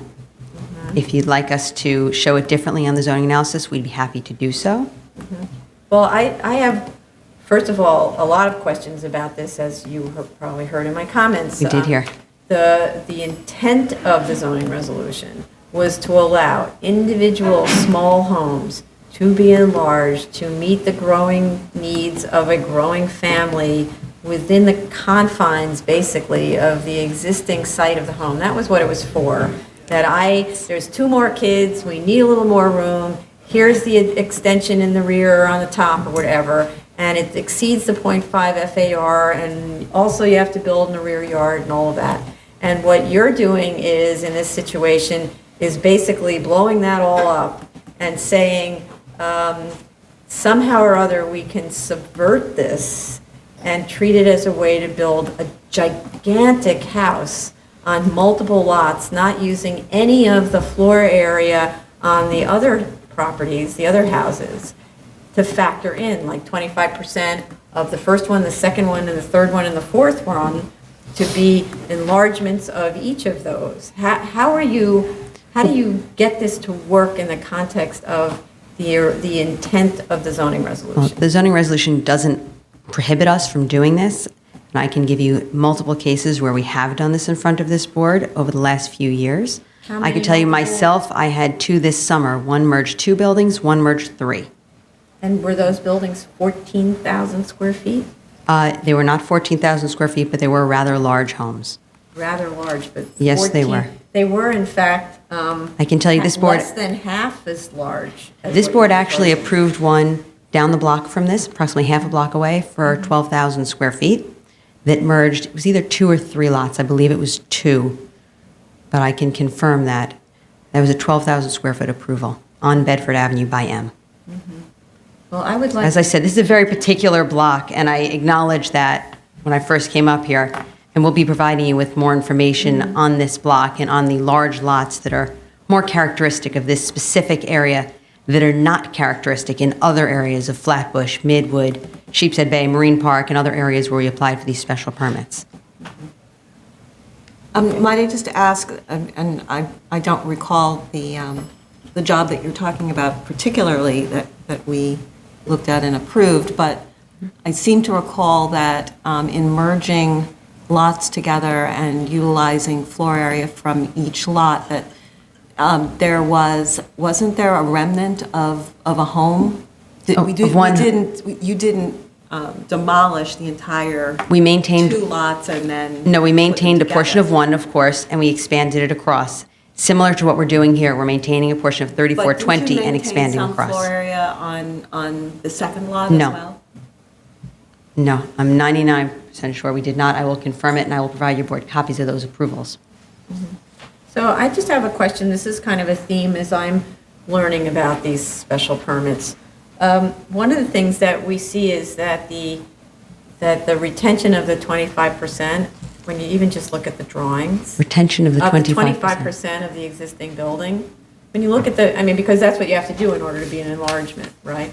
Okay. Okay, so that's why we're seeing little bits of walls being retained. What we've been doing is meeting the TPPN requirement to fall under an alteration up until now. Right, okay, so meeting on drawings, the TPPN requirement is quite a lot different than meeting in real life in construction, the TPPN requirement intent of retaining 25% of the existing building, right? So when we see the drawings, it becomes very obvious that, for example, there's a double wall. So So there's the existing wall, and right outside of it, there's another wall. It's very clear to me that eventually that second wall that used to be part of the original house vanishes during the construction process, and so then you don't have any more. You're supposed to retain 25% of the floor area, not just the perimeter wall. I will tell you that we do speak to our clients about that, and I know that the architects and I both speak with our clients about that and inform them that if they were to remove portions of the walls that they have attested to the fact that they are keeping, they can lose their special permit.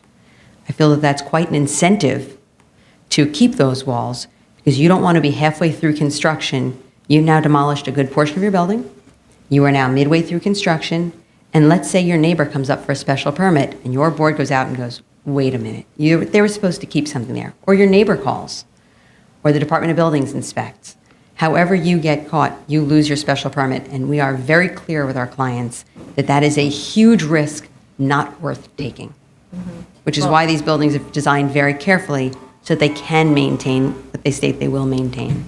Well, for example, I can't speak for this one, because by the way, the drawings that were submitted in PDF form were completely invisible. I apologize for that. I will make sure to get better scans. Okay, so before you submit anything, please make sure you can read what you submit.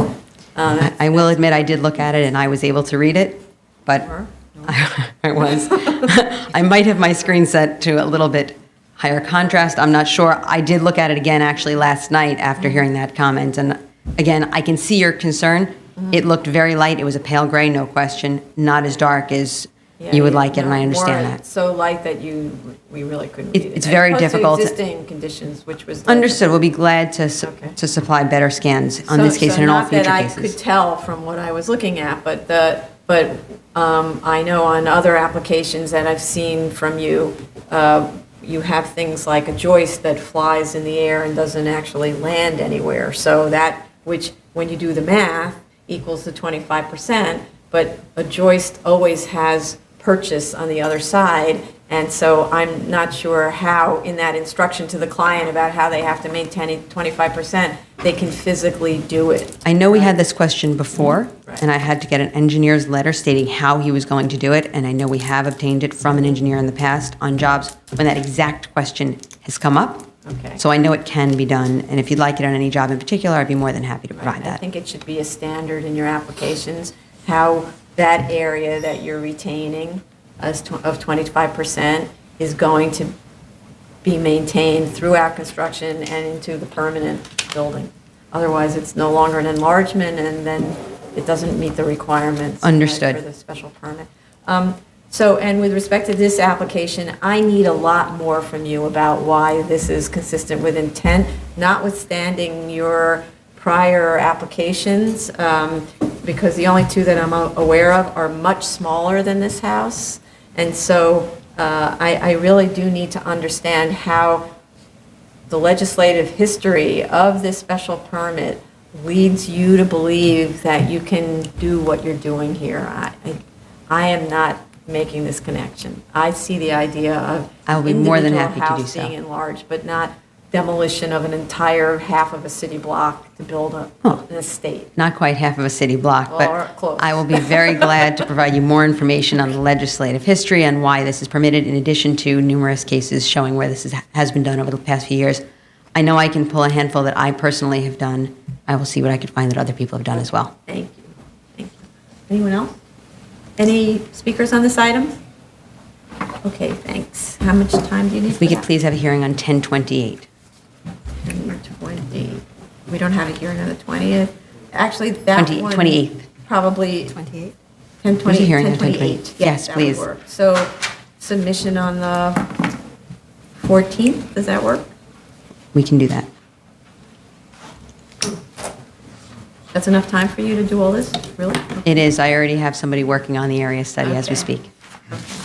Thank you very much. Great. Thank you so much. Item number 31, calendar number 9314BZ, 455 West 37th Street, Manhattan.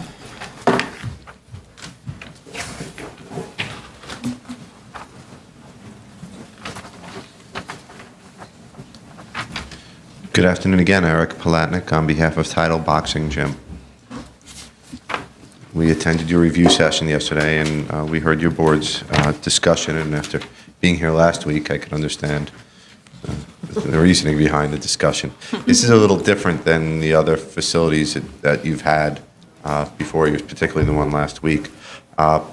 It's titled Boxing is the name of the establishment, and what it is essentially they have an area where there's a steel frame that's freestanding in the middle of the room, and they have boxing things that hang down from it, the bags, and the boxing things. Boxing things? Boxing things, the bags. And what they teach people is the footwork and the movements that are associated with that, and they work that into an aerobics exercise while they do it.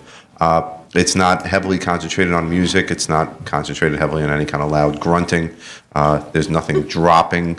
The bags are fixed to this freestanding steel structure that is well below the ceiling level above. The building is a relatively new building, but it does have thick ceilings, and I understand they've done some testing and there's been no complaints from anybody within the building. I do understand they opened up a few months ago, so we'll update our paperwork to include that they're now open. But there have been no complaints with their operation. There is no actual physical sparring that's not allowed under the franchise agreement, so it's not an actual, like a Gold's Gym that had the actual boxing rings in it that Rocky trained in. It's nothing like that. But it's an area for people to utilize the boxing theme to get an aerobic exercise. And there's also an area for there's bicycles where they could ride, indoor stationary bicycles. And there's also some weights, lifting equipment, like Nautilus type machines that they could utilize. And up front, there's a gift shop where you could buy all sorts of boxing related paraphernalia. But that's the idea of it. So does the frame sit on a pad? I can get you the exact specifics on exactly what it sits on, what the steel frame that holds the boxing equipment is. And I could also, if you'd like, submit some pictures of that. That might give you a pretty vivid image of it. Any other questions on this?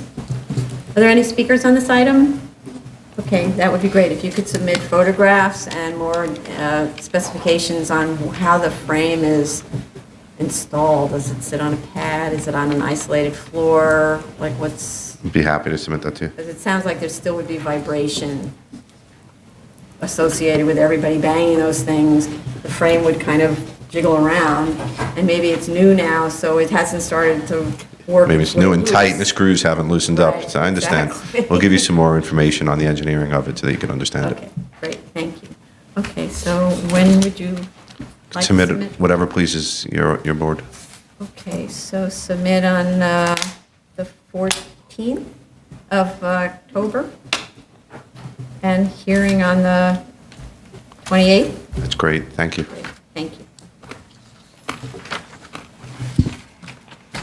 Item number 32, calendar number 9614BZ, 290 Dyckman Street, Manhattan.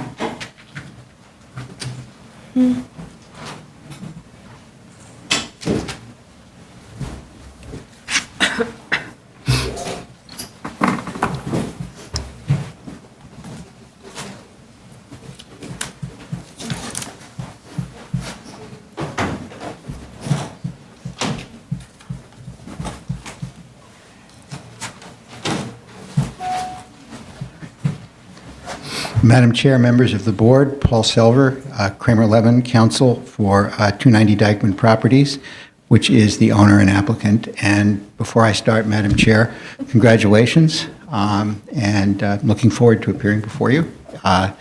And it should be a great adventure. No doubt. The owner is an affiliate of Manhattan Mini Storage, and Manhattan Mini Storage is one of the city's largest and most experienced operators of mini storage facilities, with 17 locations in Manhattan. And each of those locations, the average size of those locations is about 170,000 square feet. This application seeks to convert an existing two-story building that has historically been occupied by manufacturing and industrial uses to a self-storage facility. The conversion requires a variance because a portion of the property is in a residential zone, and that portion of the property is this portion back here. The frontage on Dyckman Street is in a CA3 where the mini storage is a permitted use. The existing building was built as a stable almost 100 years ago when the entire block was in an unrestricted zone. It's always been used by single users. After the stable, it was used as a parking garage from 1939 to 1944, as a carpet cleaning factory from 1944 to 1983, and as a wholesale bakery from 1983 to 2007. The split in the lot occurred as a result of the 1961 comprehensive amendment to the resolution. An application to legalize the wholesale bakery was approved by the board on March 7, 2000, and the resolution noted, quoting, "The site has always been occupied by non-conforming manufacturing and heavy commercial uses, and the existing structure is not readily convertible to a conforming use." So turning to the application, the proposed mini-storage facility will be about 29,281 gross square feet of self-storage space. That includes the self-storage cubicles and the aisles, and about 5,248 gross square feet for loading, offices, mechanical, and vertical circulation. And just, I'm going to give you sort of the point to the overview here. We'll go into more detail later. But the self-storage facilities and cubicles are all over here. Office, loading bay, and other facilities are in the lower right-hand corner, which some of you probably can't see.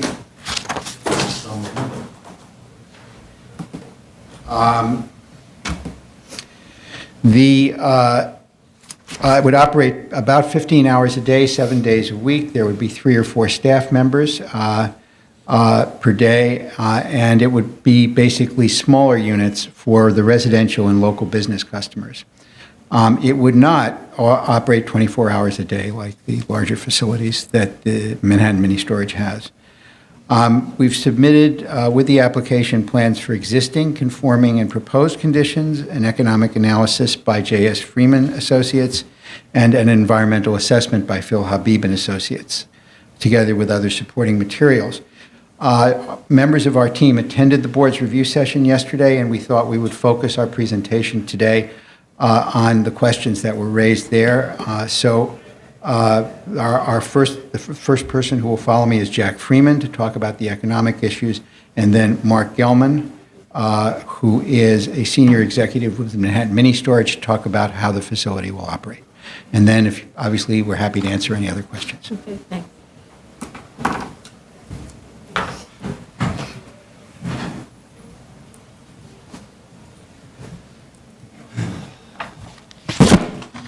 Members of the board, my name is Jack Freeman. I'm from J.S. Freeman Associates, and I'm here on behalf of the applicant.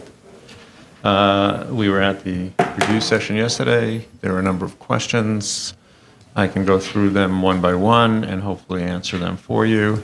And some of them we will get back to you with a broader response. I think the first question was, why are there some different square footage numbers between the statement of facts and our financial report? The differences have no practical effect, since we don't use gross areas for any of our financial analysis. It's just a recitation, and we'll reconcile that with the facts and findings. Second question was, why is the proposed condition analyzed as a business while the as-of-right condition is analyzed as a generic white box? They were both analyzed the same way. The income source for the community facility is square footage. The income source for the proposed mini storage is the rental of cubicles, but the methodology for the analysis is exactly the same. Income plus the expenses provides you with a net operating income, which is used to establish the value of the property. Can we just stay with that for a little bit?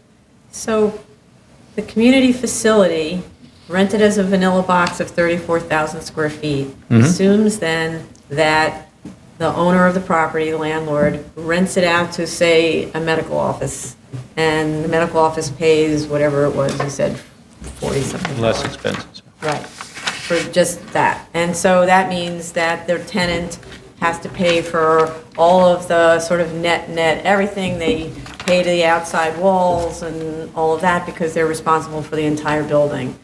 So I'm not understanding why this isn't treated the same way, where the storage facility is also the tenant who rents out the space and then rents out 34,000 square feet, maybe less the same kinds of things you deducted for the community facility, which was, I forget, there was just a little bit of an entranceway and that kind of thing. So instead, what you're doing is it sounds like you're only counting the area of the cubicles, because that's what's rented, right? As opposed to how much a storage facility would charge you to rent the space and then run a business in there. Yeah, I understand. Yeah. But what is the source of income here is individual cubicles. I mean, by analogy, would you say that if this were an ambulatory care facility, we would rent out each individual doctor's office and discount it's the difference, it's an apple and an orange. Mini storage facility has cubicles. The market establishes what the rent for those cubicles are. The number of cubicles is what establishes the rent for income for the property. It's much more similar to a hotel, where there's a hotel room rate that's used, and you don't separately calculate what the corridors and separate areas for services to the hotel rooms would be as income. You calculate the income on the basis of the hotel rooms. And in this case... The keys, though, right? Right, and here but we're not collecting separate income from the corridors, from the housekeeping rooms, et cetera, et cetera. In this case, it's very similar. The cubicles are generating the income, and the rent is not charged for the access to those cubicles. It's just the way the facility would operate. So as in a hotel, you have an average daily room rate, but there's no separate income for the corridors. Whereas a community facility is much more akin to a commercial office space. And it's just the way the income is established. So you're basically saying you're getting the income per cubicle, and then you're just taking that income and dividing it by the square footage, the total square footage devoted to cubicles. That's essentially what we're doing. Right. So it seems to me, and this could be because your numbers are slightly off, it seems like there's an incredibly high loss factor between, and I don't know whose numbers are right, it looked like 34,000 square feet of floor area, of which only 21,000 is actually cubicles versus 29,000, whereas only 21,000 is used cubicles. You're correct.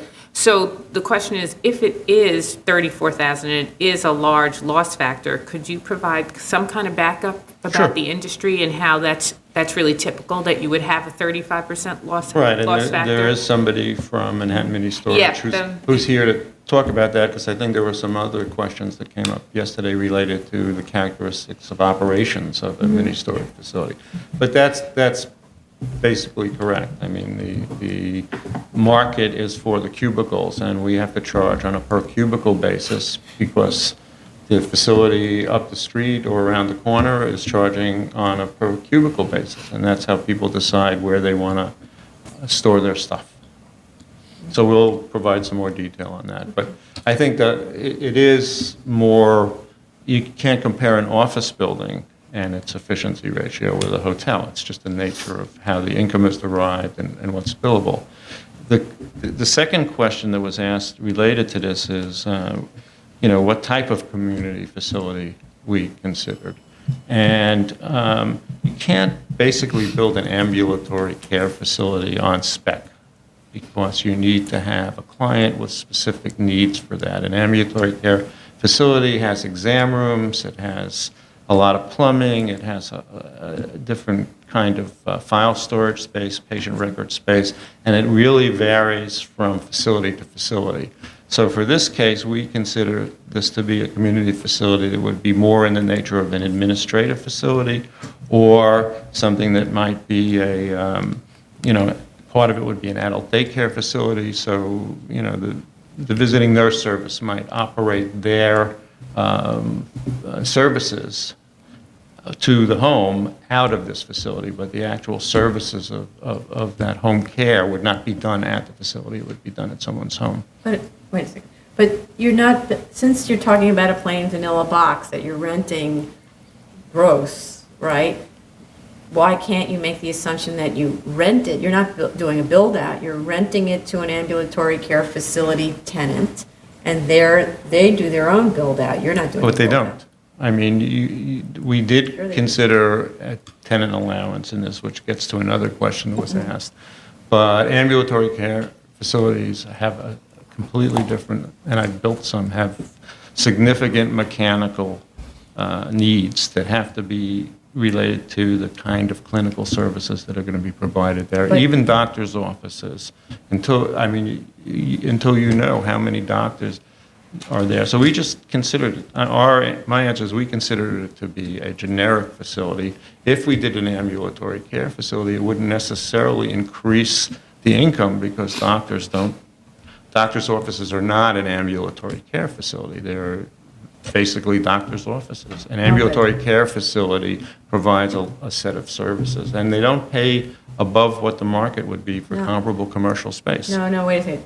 So ambulatory care is actually one of the few things that could realistically go in the site because you have your residential and your commercial split lot, right? Mm-hmm. So you can have both of these uses in that space, so it's a realistic opportunity.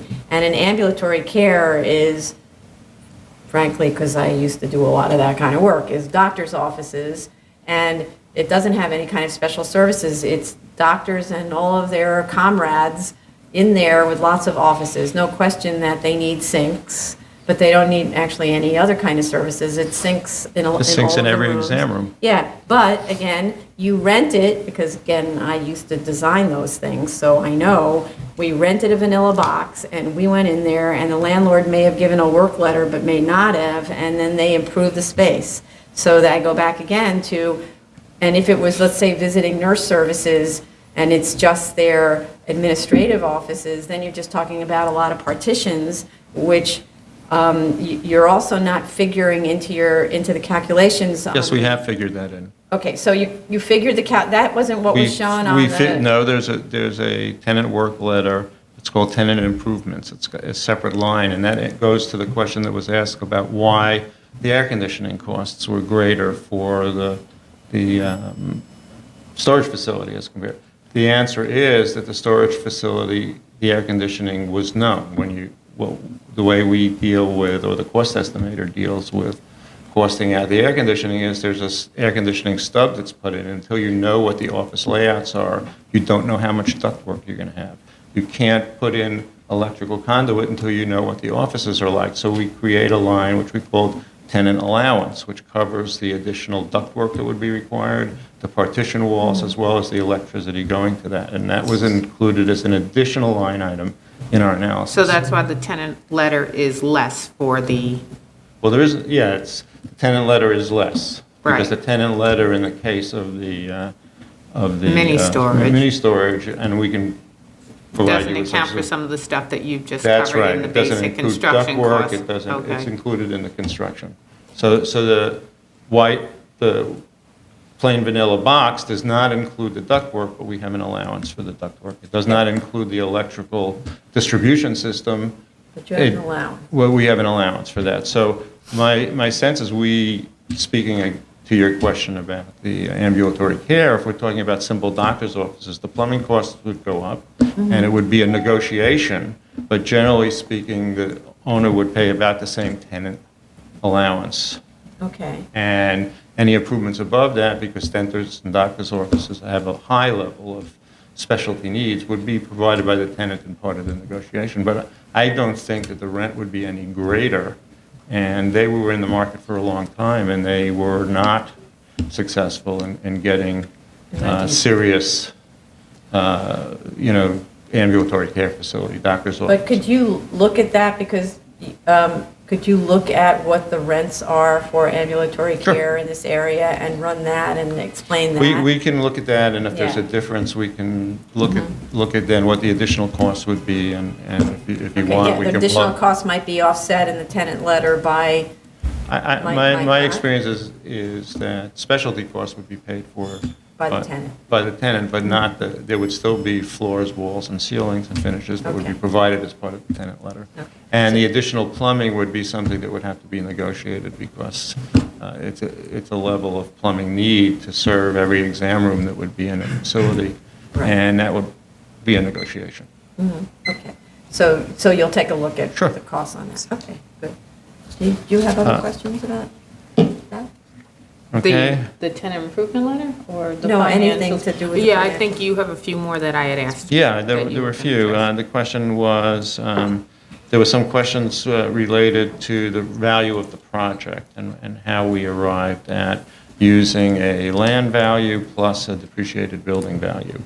As you know, that's a methodology that we have used on many projects, and recently that we're Right, and it's fine if the land portion of the comps that you actually chose were vacant land in the C8, but what you gave me were improved land sales, land with buildings, and then you used an assumption to subtract out the building value to get the residual land. Right. And only to add in a building value, a depreciated building value, which was another assumption. So you have land plus two assumptions to get to your site value.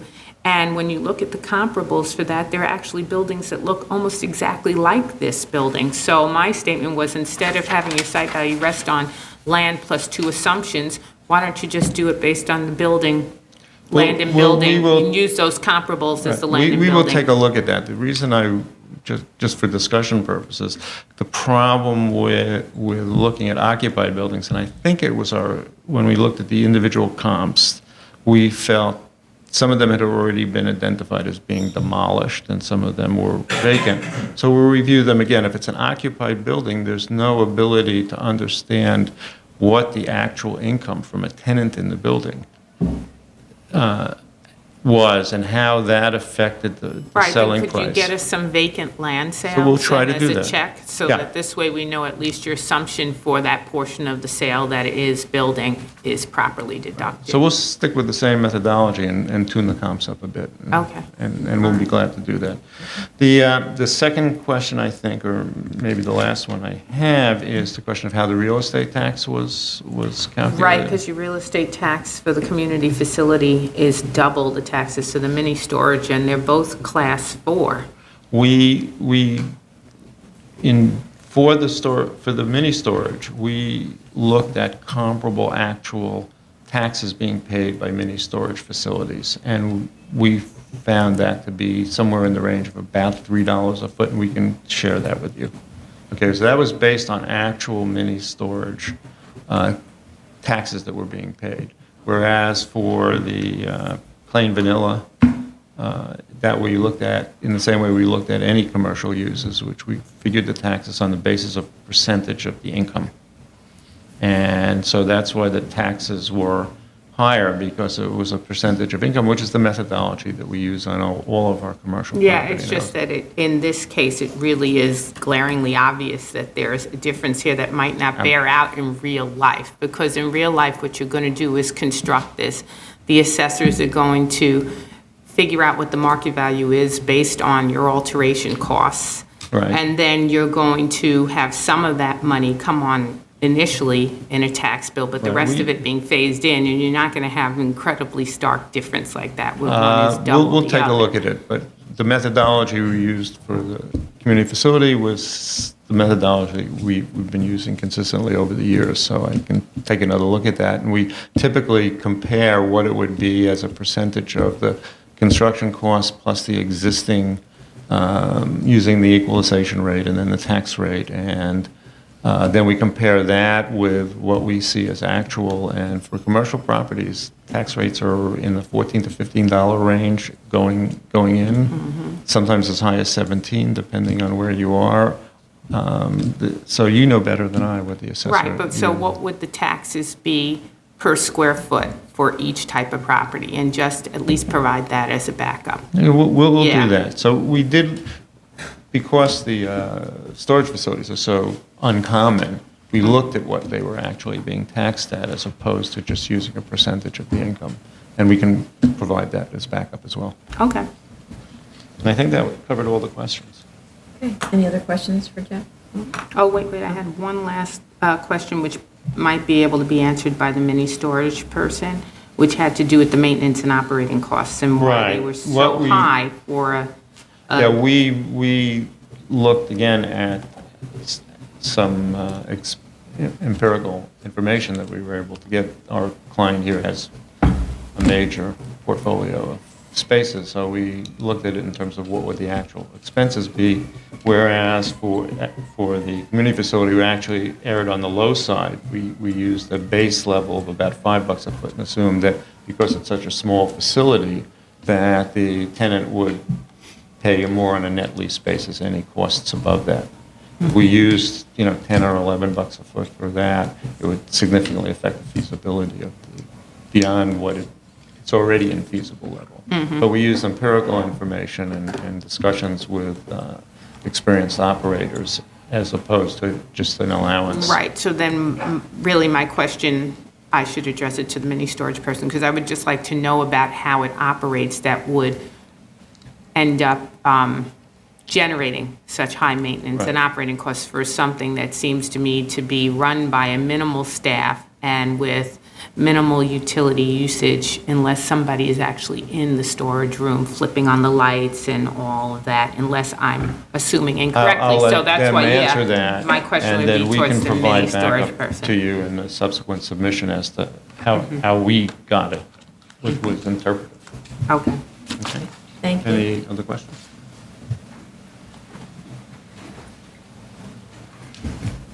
Hello, I'm Mark Gelman, and I work for Manhattan Mini Storage and Edison Properties. And we've been in the storage business since 1978, mini storage business. Our first location was on East 58th Street, 11th Avenue, and we've grown since then. And we're only in Manhattan. We've never branched out to other parts of the country or the boroughs. This is going to be our smallest facility that we have. Our closest one to this is about 52,000 square feet. This building is about 34,000 square feet. So this is just going to be a small boutique type facility that we're opening here. It's a low profile location. There isn't a lot of traffic that goes by this facility. So most of the customers are going to find out about it through our call-in center.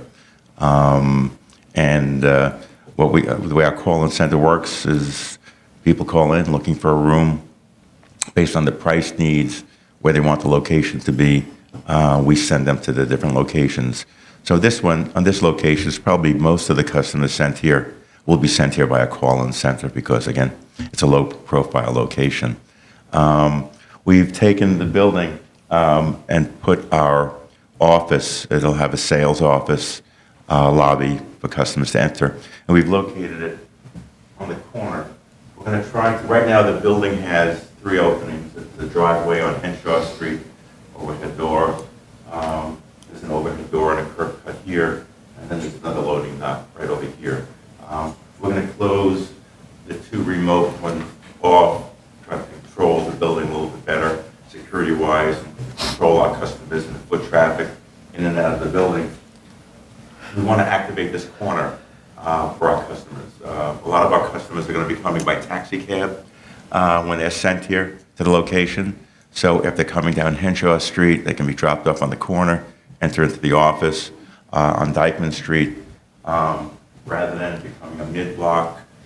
We're not a retail store, but customers come to us, they're looking for us. And we do sell products, like moving products, boxes and tape and things like that. So sometimes a lot of our customers from the neighborhood would come to our office because they need boxes, moving boxes. Even if they're not moving, so we do a lot of retail sales. So locating it on the corner of the office would be very helpful to have. That's what we've done. We put the loading dock alongside the existing curb cut, which is right here now. We put it right alongside because it's going to be a lightly staffed facility, and we like to keep control of the access in and out, and watch how customers are going in and out. We're required to have 1 loading dock. Right now, that loading dock isn't as deep as what's required, but we're building it 50 feet deep. But we're looking to extend the curb cut because we like another parking space for our customers. In the 52,000 square foot building. We basically have one parking space, and we wish we had another.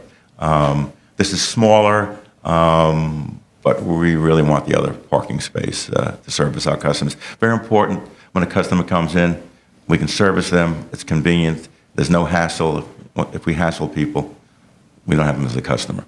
So that's very important. So all the activity is going to be around the corner.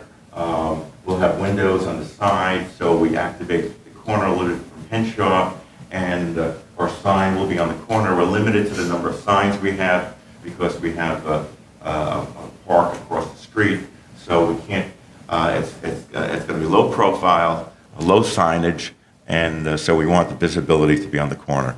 Customers will come usually ahead of time. They know what size the room, because they've talked to our sales rep on the phone.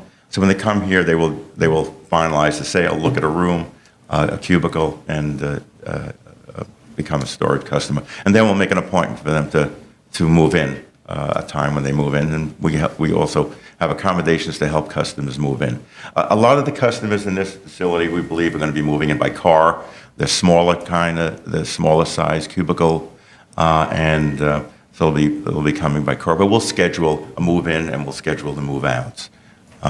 Customers who come on their own, when the sales staff is there, they have an access card to the building. They have to come to the office, validate their card, because if they haven't paid or past due, they won't be able to get access into the secured building. The building will be secured. It's not going to, just can't walk in and out of the building freely. We'll have secure doors here. Again, our staff can watch people going in and out. But in order to get into the elevator, into the stairs, you'll need a card key. So customers have to come in, they have to validate their card first to make sure they pick. Sometimes customers forget they haven't paid, and they have to see the office first to make sure that their account is current. Once they validate their card, then their card will operate the elevator. So they go down that corridor in the back, corridor? They can go down this corridor here, and they'll come out over here, so they can go in. Or some customers will walk right down the loading dock, and if they have their car with them, they're going to pull into the loading dock or into the parking space, and they can walk right into the area and into the security area and go to the building. So that will always be open, so it's not like there's a gate that comes down and that the customer has to activate it just to get into the lot? The door will be open all the time. Okay. Again, we want to be open. We want to look open. We want to look in business. We don't want to have a door down all day long. So during the hours, it's going to be like a 15-hour operation. The doors will be open. Our front doors will be open, but they won't be able to get access to the elevator or to the stairs. Security area. So then is that loading dock, you're saying it's mostly not trucks that are pulling in, it's cars that are pulling in? Well, there would be smaller trucks. Some people will hire a small U-Haul truck. Right. We're not going to get, we don't expect, we have the 50-foot deep required loading dock, but we don't expect to have the big tailboard. I mean, customers like that are going to go to our other location at 5030 Broadway, which is a few blocks away. We don't expect that here, and these are smaller rooms. But we could get two cars that we have to park, service in tandem in the 50 feet in order to. You're not going to have one customer. We'll hold the traffic, and if one car comes in, and very often we think we're going to have plenty of space for parking. But there may be occasions where we have two cars parked in tandem in this area, and a third car will be. And then we monitor that and work with that. We have speakers if the customer is blocked in. I mean, it's a small facility, we will find that customer and we'll move the car. So does a customer have to make an appointment to come to? No, a customer can come at any time, within the 15 hours. This is not there's not going to have access after hours. We're going to have fixed hours, and the customers can come anytime during that hour. People come, they have to put something in their room. A lot of our customers in a facility like this are going to come with no vehicles. They're going to come by cab. They may come by mass transit. They get something out of, like in my mini storage, I live in Hoboken, I have a mini storage room. What I have in that room, I have files, and sometimes I have papers and different things I have to file that I file away in the rooms. I have a storage unit with one of your competitors. Oh. And I have to sort of pick my time carefully, because if I choose the wrong time, like a Saturday at around like 1 p.m., I'm, kind of stuck. I have to wait for a spot to park my car so that I can unload it. I can't imagine always going in a taxi. I mean, I live in an apartment, in a New York City apartment, so, it's not huge. So when I go to my storage unit, I'm, typically exchanging my winter clothes for my summer clothes, and, it's a few boxes. So, I'm not clear exactly how this model actually works with my own experience, having had a storage unit for the past 15 years of my life. So I was concerned that you'd start to get sort of back up either at Dyckman and even at Henshaw. I mean, I've come down Henshaw, for the past 40 years, I've come down Henshaw to avoid going to Broadway and going north. So it can get really crowded on that corner and take you a while, especially if, there's a lot of traffic on the West Side Highway and everybody's trying to get off.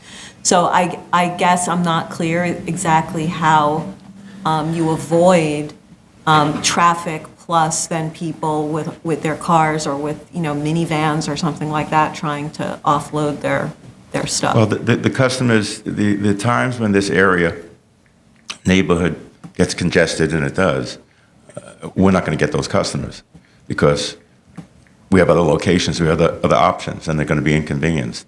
The key is we have to provide enough parking spaces. At our mini storages, there's a minimum number of loading berths or parking spaces that are required. The question is in storage facilities, we provide more. As an example, at our facility at 5030 Broadway, we created an inside parking area in order to accommodate everybody, so we don't turn away customers during very busy times. We could have just built the number of berths that are required for that facility, but we didn't. And if you went there, you'd see the typical loading docks along 10th Avenue at 5030 Broadway. But then there's an interior parking area that we created with how many spaces did I put there? 1, 2, like 6 spaces. But we did that because we have to service our customers. It's unacceptable to say that, it's busy, wait in the street with your car and sitting in your car. It's just unacceptable in our business. We try not to run our business that way. It's unacceptable to us to say, okay, we're required to have 1 loading berth here, and that's what we're providing. No, we want to expand the curb cut. We want to have another parking space. Can it happen that we get a little jammed up? That's not what our intention is. That's not how we run our business. And I'm hoping that in this facility that we have enough so that they don't face that. But when the streets are congested, it's not going to be because of us. No, but you have to deal with that if it's we won't get that on customer a constant basis. We have alternatives to that. And So a customer would then, I'm sorry, Yeah. a customer, if they're looking at this site, would then be guided to go to somewhere else? If they say to us, we have to be there in the summertime at 7 on Saturdays at certain time, that's when we want to come here. And they say that to us, our salespeople will say, well, it's going to be, how are you planning on coming? Well, I'm coming by car. Well, it's going to be a little difficult. The streets get backed up. There's a restaurant down the block. There's a lot of things happening. This location is not for you. Having a customer that's not happy doesn't solve us. We are the largest. We have alternatives. This is not our only facility. We don't have to have, if this is going to be inconvenient for you, we'll find you another location. We don't need you to be in this location. It doesn't work for you, and it won't work for us in the long run. That's not how we run our business. But, I mean, if I was somebody who rented one of these units and I don't know when I'm going to be picking things up, and let's just say I came by car and I show up at a time when it's really congested, you can't turn me away and send me to another facility. I'm already in your facility. I have my stuff in there. I need to get in, right? I wouldn't, but if the streets are congested, not because of us, the streets are congested because of the neighborhood. Now, if you come in and say to us, wow, this is awful, I'm hoping that our staff, and they're trained this way, to have ears to listen to your problem and say, oh, well, maybe we've rented it here, but if this is is this the time that you need to come to the mini storage? This is not working for you. We'll work with our sales staff at our main branch, and maybe perhaps you should move. That's a decision you'd have to make. Right, well, I don't feel like moving because it's so much work to get the stuff in there. I'm not going to take it out and bring it to another place. That wouldn't happen. So what I'm trying to understand is you have 3 reservoir spaces essentially on the interior of your building. Isn't there a way to sort of project based on your past experience with your other facilities, how many people would be coming by car versus how many people come by taxi? We believe that this is going to be more than adequate, and we're going to be fine. If I thought there was going to be one more space needed, we'll put one more space. I mean, we build for what we need to service our customers. We believe, based on our experience, that this is going to be enough to service our customer base here. Because I'm just wondering about, for instance, because the curb cut, and it's, I don't know, is there and its impact, is there a traffic light at this intersection? No. So the curb cut and its impact on cars, and also I don't know what the direction of travel is, how does that? It's going down the Henshaw. Right. It's moving in And that. it's two-way. That's two-way and Henshaw is one way, the other way? Moving north. Okay, so then cars coming down in that direction who want to turn right on Henshaw, right? Well, Henshaw. Henshaw moves to the north. Oh, it goes to- Moves that way. Okay, Henshaw goes the other way, they can only Right, make left-hand correct, turns. Correct. Okay, so, but still, cars coming down along, what's the street again? Dykeman. That one's Dykeman.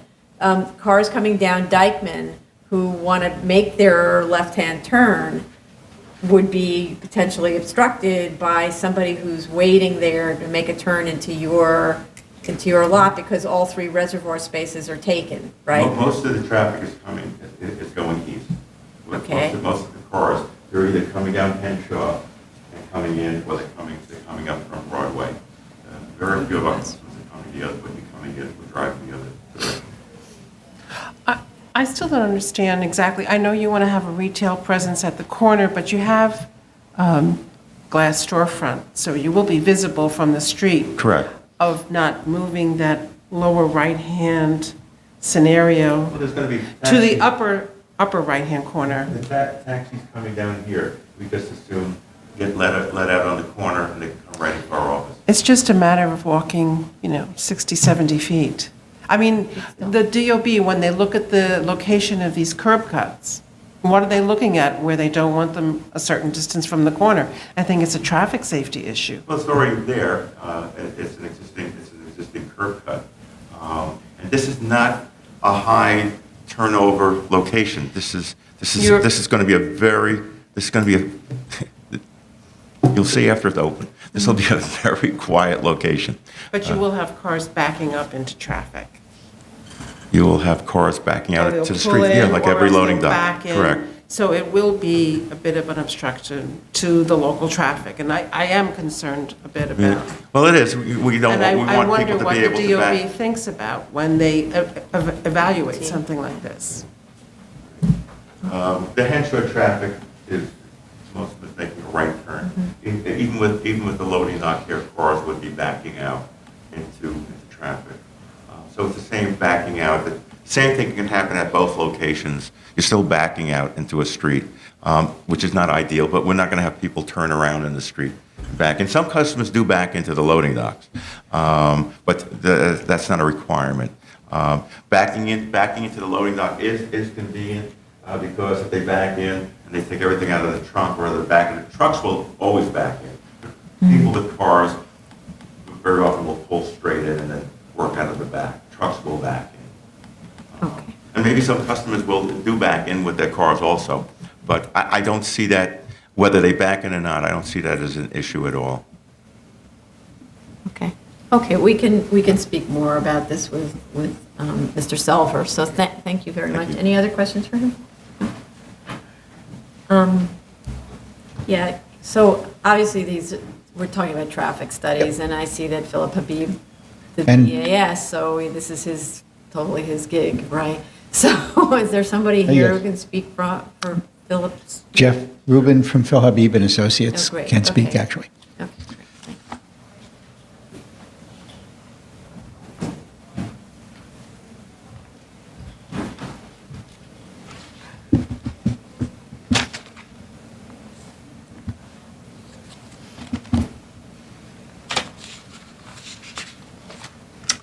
Good afternoon. I'm Jeff Rubin from Philip Habib and Associates, and I'm happy to take any questions on the EAS. Yeah, so can you just talk about what kind of traffic studies that you've done and what else that you might, other kind of assurances you might be able to give us that there's not going to be a traffic flow problem here? So what we did is we worked with the applicant.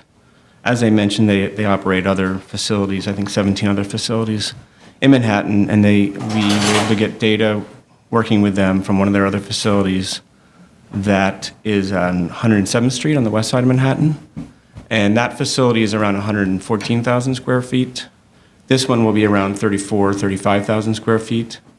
And we were able to get hourly data of people coming in and out of the facility for a whole month.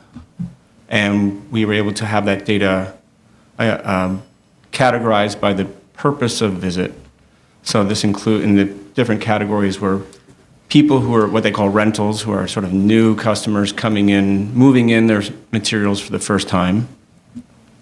The second type of visitor or trip purpose would be what they call visits, people who already have an existing account, an existing storage unit, who are coming, the example would be given, someone's dropping off their winter clothes or picking up their skis, that type of trip. The third type of trip would be there are some customers who come to the unit, to the facility itself to pay their bill. And then the other principal type of trip purpose is people who are closing out their facility and are coming, to move out. We had this data for, like I said, broken out by hour for a whole month for a comparable facility, although bigger, but another facility that also operates on a 15-hour schedule from 7 a.m. to 10 p.m., 7 days a week.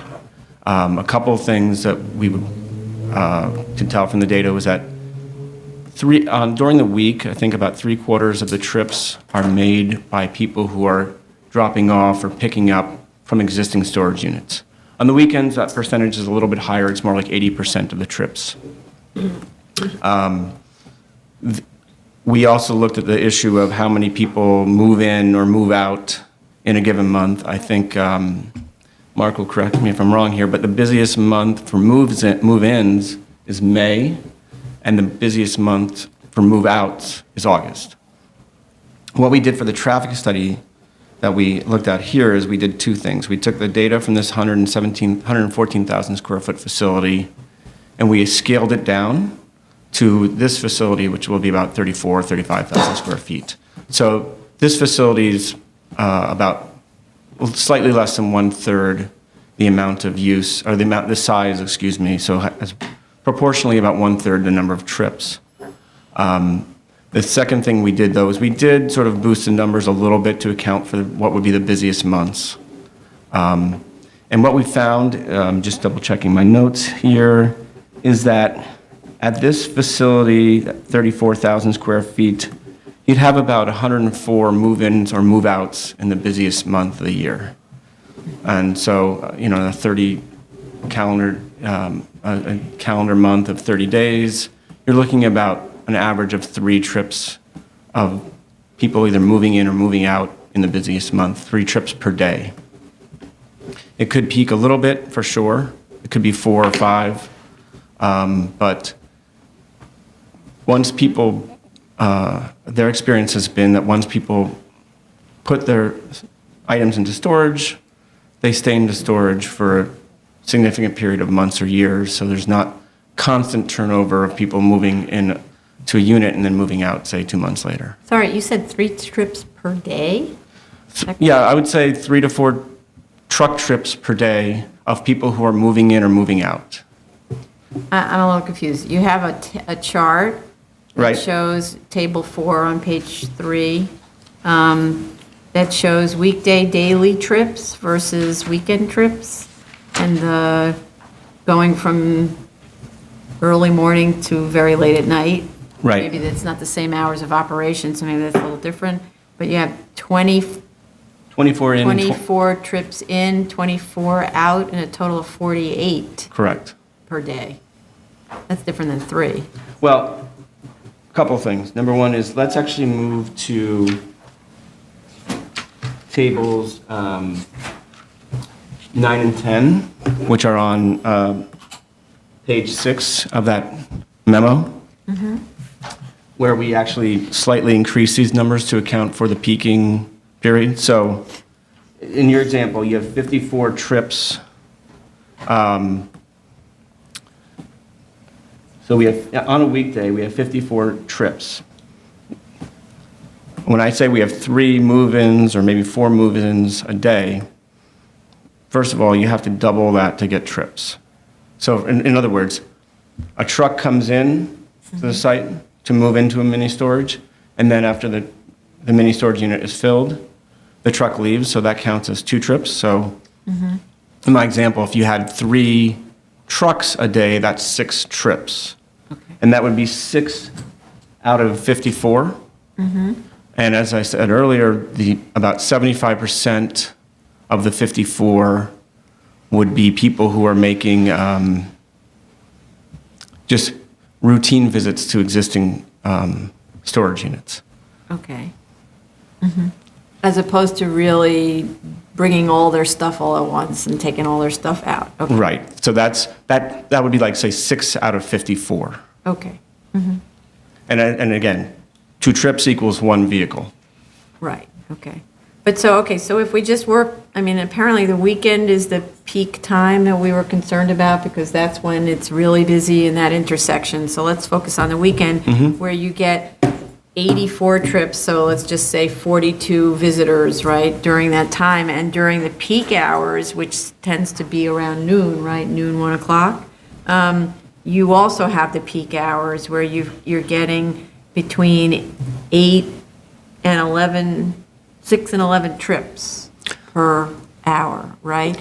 So now and how are they arriving? So what was your breakdown on how they arrived? Well, for seeker purposes, we didn't have to determine that because, for seeker purposes, if you're less than 50 trips in a peak hour, you're considered unlikely to have environmental impacts or traffic impacts. Right. So we have not quantified that. Okay. I will say that, anecdotally, you're right. Some people drive, some people walk or take the subway. I imagine that with 17 different units or 17 different mini storage locations spread across the city, there's a likelihood that at least some of the folks who rent here will be local folks who would be more likely to drive, less likely to drive, more likely to walk or take transit because they live nearby. I can't quantify that, but just sort of because Manhattan Mini Storage can offer a lot of different locations to people, if people are sensitive to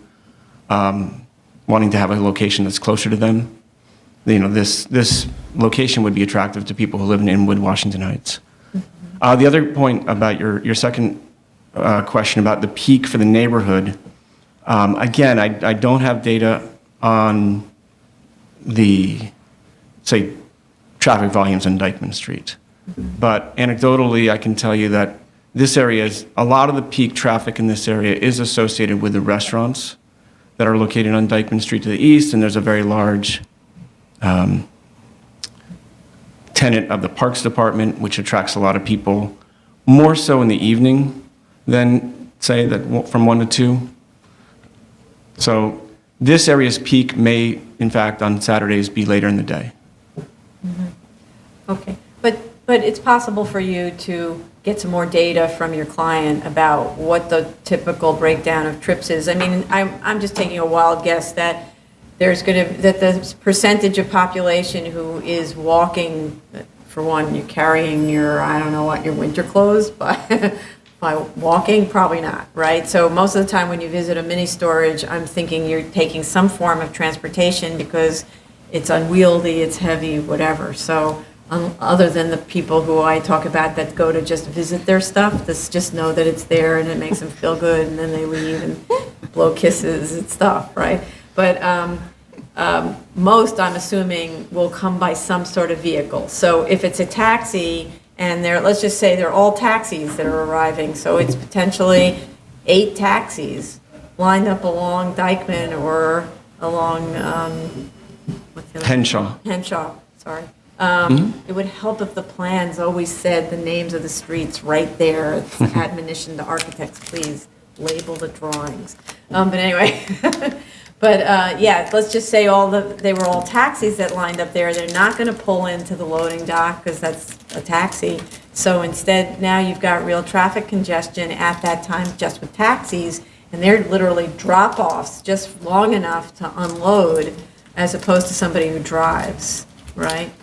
Well, I mean, I suppose, I don't know, we'll talk with Edison or Manhattan Mini Storage about their experience about that. I don't want to speculate too far on that. Okay, so, and the reason for all of this is because we are really concerned about buildup right at that intersection and not causing additional impact on the neighborhood. I understand that the neighborhood already has that congestion, but we don't want this to be the source of additional congestion if there's a way to mitigate it, like, for example, having parking along the curb, for instance, might be a way. I'm not sure what the options are, or a larger reservoir area or something like that.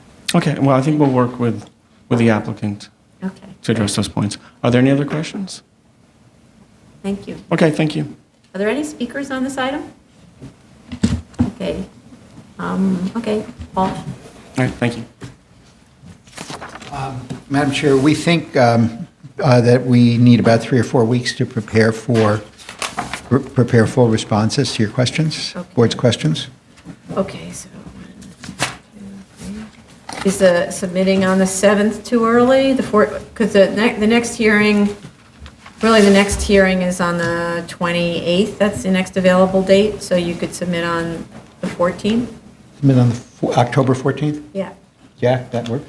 Yeah, Submit the 14th, hearing on the 28th? yeah, that would be great. Thank you. Okay, perfect, thank you.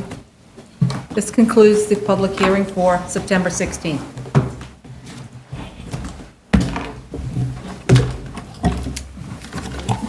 Well done. I didn't faint yet from hunger, did you? Thumb.